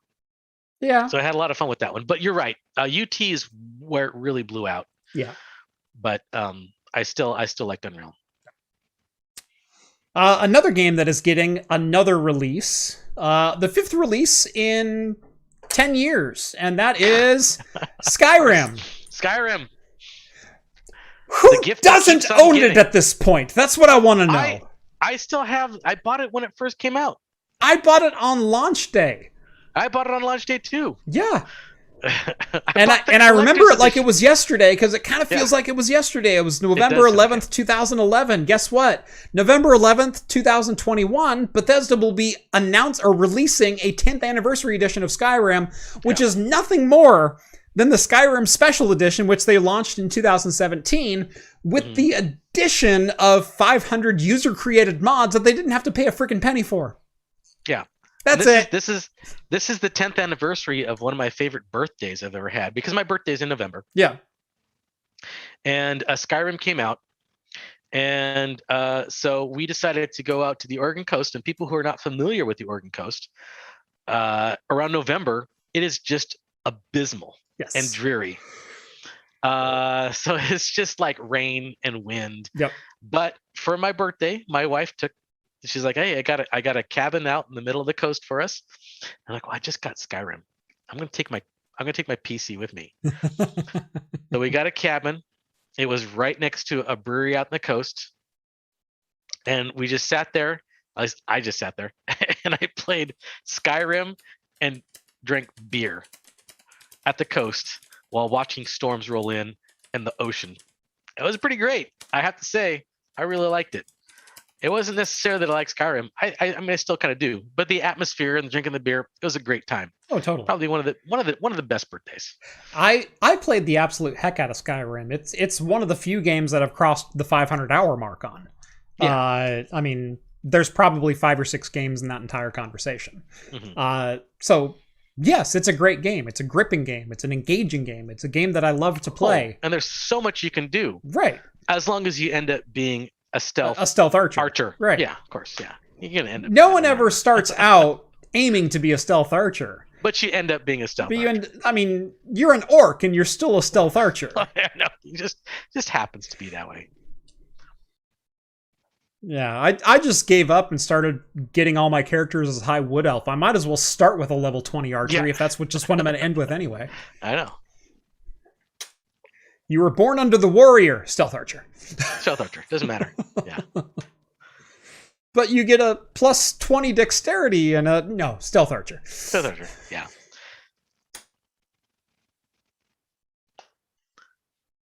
All right, what else we got? Microsoft Flight Simulator.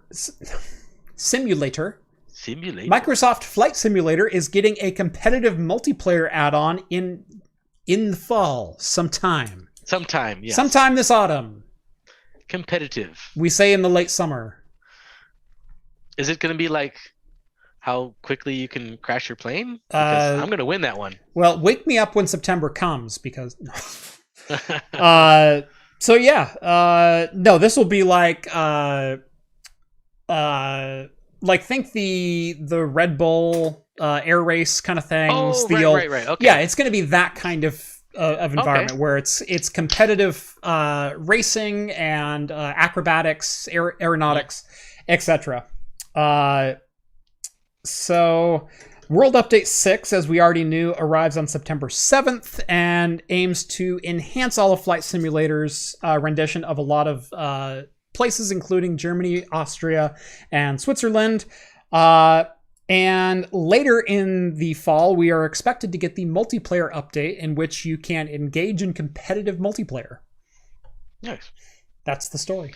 It'll be interesting. I mean, I played a little bit of it, and it's great.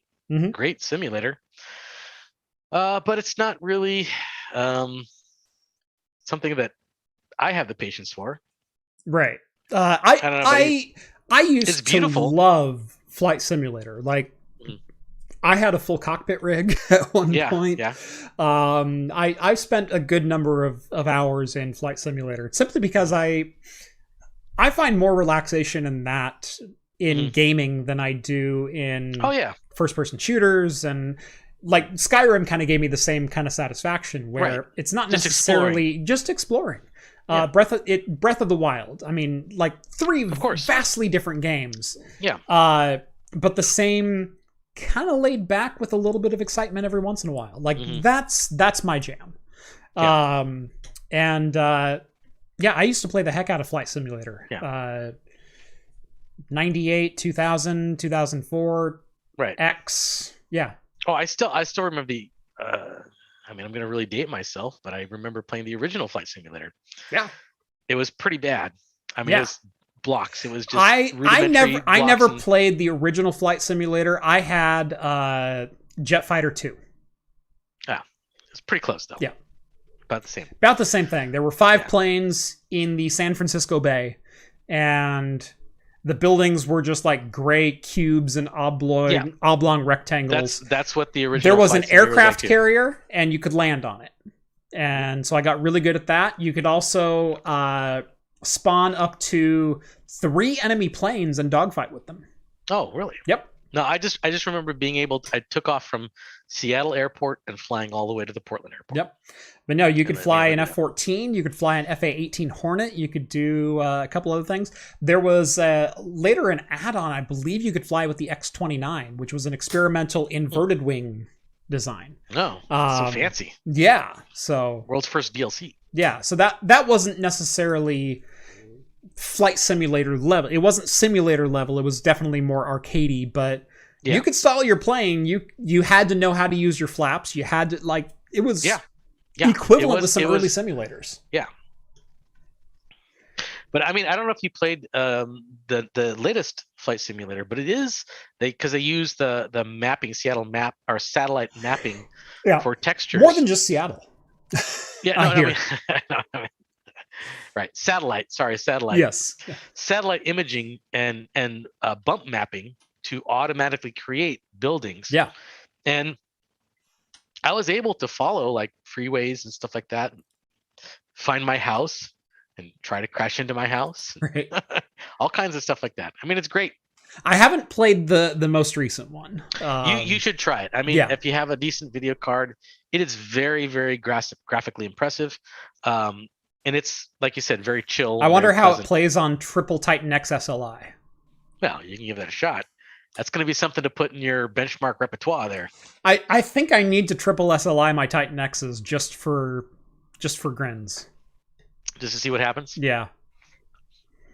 I doubt you're going to get much out of it. It's not going to work well. No, because like it has to be optimized for SLI anyway. Yes, yeah.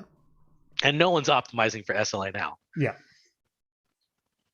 Yeah. I'm wondering if triple SLI in 3D Mark still beats a 3090. That's what I want to know.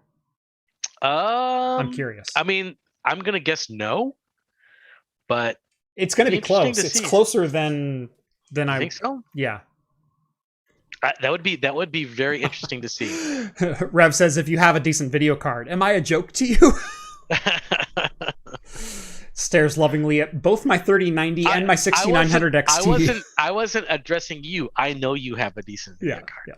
I was addressing the audience. Well, you said, Jeff, it's worth playing if you have a decent video card. Like you addressed me specifically in the sentence. Right. I got a giggle out of it too. So okay.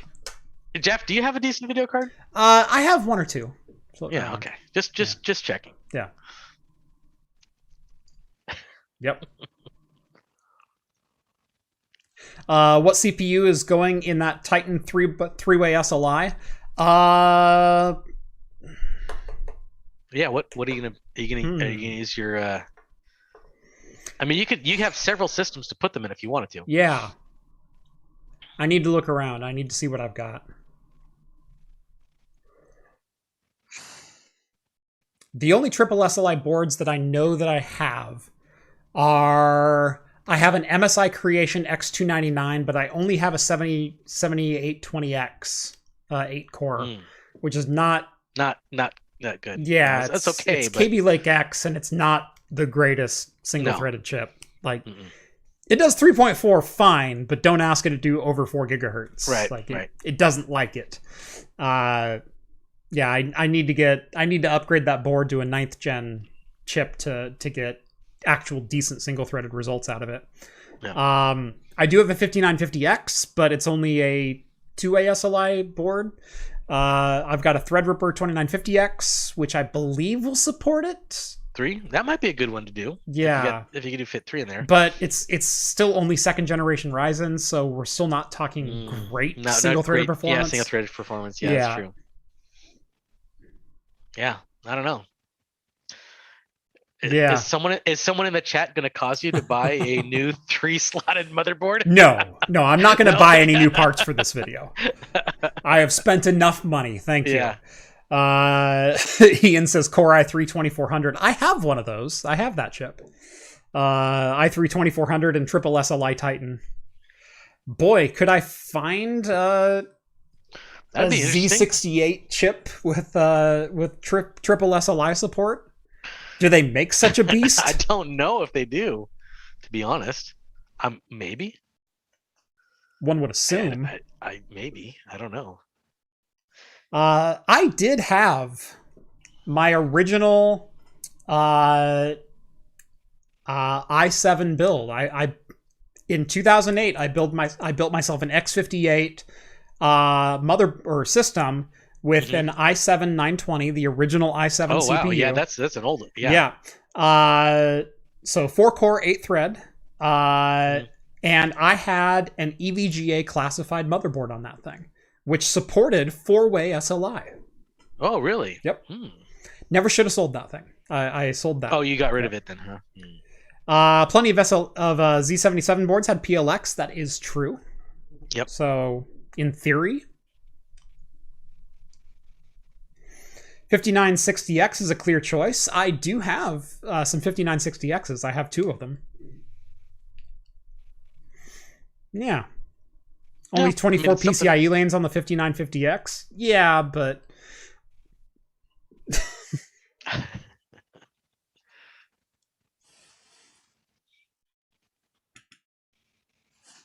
Remove a card and throw them in a Z420. Oh, man. Gigabyte EX58 UD3R. Yes! That was a great board. Boy.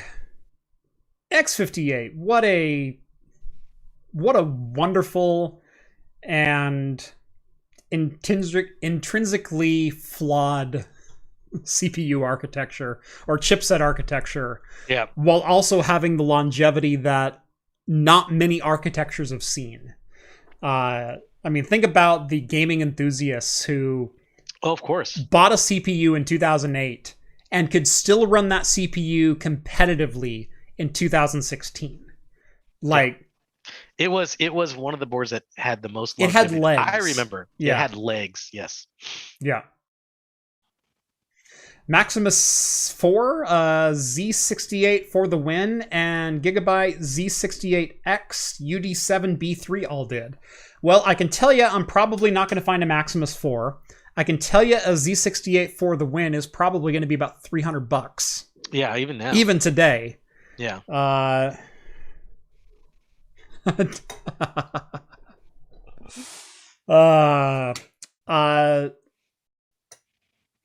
Just to let you know, Ian, I've been to Tillamook, Oregon. They make wonderful cheese. Oh, they do. It's not just CPU architecture. Yes. It's just south of Nehalem, Oregon. Yep, it is. I've been there as well. Well, if you drive up 101, you hit all those places. You hit all the, yeah. It's like driving down Intel history. Yeah, it is. It really is. From KB Lake to Nehalem to Tillamook. It's all there. Mm-hmm.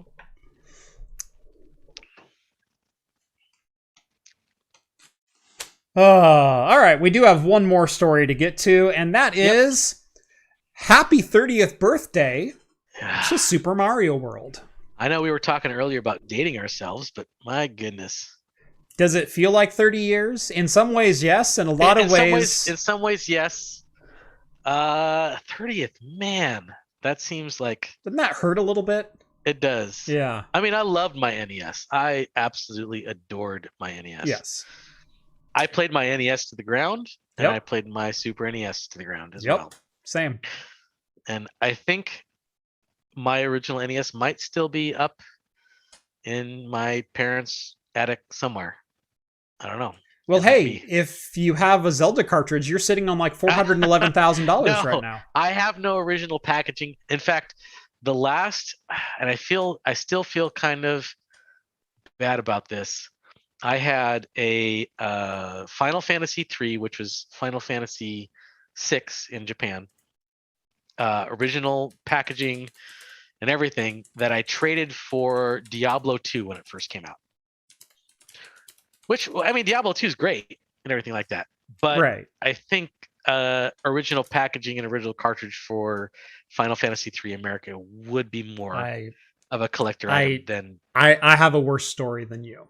Oh, really? I think we'll end with this because I think it ties in the retro gaming aspect very well. Okay. Shortly after the release of the Nintendo 64, like any young gamer, I was done with the Super Nintendo. Even though I had spent many fond years with my Super Nintendo, with Final Fantasy II, Final Fantasy III, Chrono Trigger, Earthbound, Populous. Like go through like the must-have titles for the Super Nintendo, Mario RPG. I owned them all. I had them all. I had original boxes. I had manuals. I had everything. Took them into a Game Crazy, which is kind of like an electronics boutique or a So Game Crazy was a local video game franchise owned by Hollywood Video. out of Wilsonville, Oregon. Yes. But walked into a Games Crazy and traded them all in. All of them. Yeah. Everything. I think I walked out of there with Pilot Wing 64, Custom Robo, and I think maybe Quest 64. I think those were the 3 games that I walked out with. Pilot Wings wasn't bad. It wasn't but the bad. Other two I liked Quest, although it wasn't even a great game at the time. It pales in comparison to Final Fantasy VI. Yeah. Final Fantasy 3, yeah. No, Final Fantasy 3 is Quest 64 is a worse RPG than Mario RPG. Yes, exactly. Like let's put it that way. Let alone Earthbound, Chrono Trigger, Final Fantasy 3, Final Fantasy 2. Those were all great games. I had Populous. The Electronics Art Classic Populous. Yep. Yeah, I had them all. It's a sad state of affairs. Yeah, no, I've made my mistakes too. Yep. But yeah, Populous was great. Yep. So yeah, that's my worst story. Such a sad note. Yep. Anyway, one more sad note before we go. I know we talked about this last week where we kind of announced it and we were trying to hype it up. September 8th will be our 200th episode here on Talking Heads. Almost exactly 4 years we've been running the show. We have almost 200 episodes to show for it. We were going to do an in-person live show live from Sandy Am Brewing on September 8th. We were going to invite people out. If you were in the local area, you can come out. You can see us live. We are now canceling that stream. 2021, following right in the footsteps of the longest year I've ever known of 2020. And what looks like part 3 coming very shortly. It's not smart, responsible, or in any way something that we should be doing. So we are officially canceling the in-person show. We will not be going to the brewery. It will still be a social show. We're still going to have all 4 people on board. I might have Rhett over in person, and then maybe John and Steve can get together at their place. Because I thought about that. Yes. Yeah, because those are kind of like our inner circles. Like Rhett's part of my inner circle that I'm okay to hang out with, and likewise, you guys can hang out together. So we might do John lives less than a mile away from me, so it's like right. It's fine. So I have very few friends that I see on a regular basis, and Rhett is one of them. So we might do something like that, but at the very least, I do have matching beer for all of us to drink on that night. And that's the best we can do. Yes, so that'd be fine. Yeah, so I'm excited for some of those beers. We will still be able to comment on the beers in person at the same time. So I am excited about that. But unfortunately, there's always 300. Yep. Yeah. Or we can start going to increments of 25 if we really wanted to. Yeah, we might. Let's aim for 225. 225 might be fun too. If you bastards would just wear your damn masks and go get vaccinated, this could all be over. I'm as tired of it as you are, and man, please just go do it. Well, we can always do a live stream in the middle of an open field with nobody else there. I considered having you all over and just like setting up the fire pit on my deck. Hey, that sounds awesome too. I did stream from the hot tub for a little bit. We can do that. We could do hot tub stream. We could. I don't know that a hot, moist environment would be the best come on. insulator for COVID. Ian says, Jeff, I have very few friends. Dang, that hits home. Ouch. And on that note, I think we will call it a show. This has been episode 198 here on Talking Heads. Thank you so much for joining us on this show. It has been an absolute blast. We broadcast every Wednesday night at 8 p.m. Pacific time right here on YouTube. If you liked this video, make sure to hit that thumbs up button. There's at least 40 of you that have not done so already. Subscribe to Craft Computing if you also haven't done so. If you like the beer content on this channel, you might want to check out Hops and Brews. Link is down in the video description. You'll get a lot more beer content, reviews, how-tos, as well as the occasional special guests like myself, Steve, and others. We do have merch. Merch is now available. Craftcomputing.store. Get yourself a t-shirt, a bottle opener, glassware, hoodie, whatever you're... Well, it's kind of limited to that right now, but go buy some merch and more will be coming soon. And shipping is available locally in up to 70 countries, including the top 15 that people watch my channel on, so shipping charges will be fairly minimal. Go give that a look. Help support the channel. Join the Patreon or the Float Plane if you want access to the exclusive Discord server. Chat with myself, John, Rhett, Steve, all the hosts from Talking Heads. Steve, any closing thoughts? No, but surprisingly, I do have to go pee again, even after I just went pee not that long ago. Yeah. But yes, no, I'm sure you do too. So we have to go. It's wrapping up. It's wrapping up. Yep. Thank you all so much for watching. And as always, we will see you next Wednesday. See you guys. Later, everyone.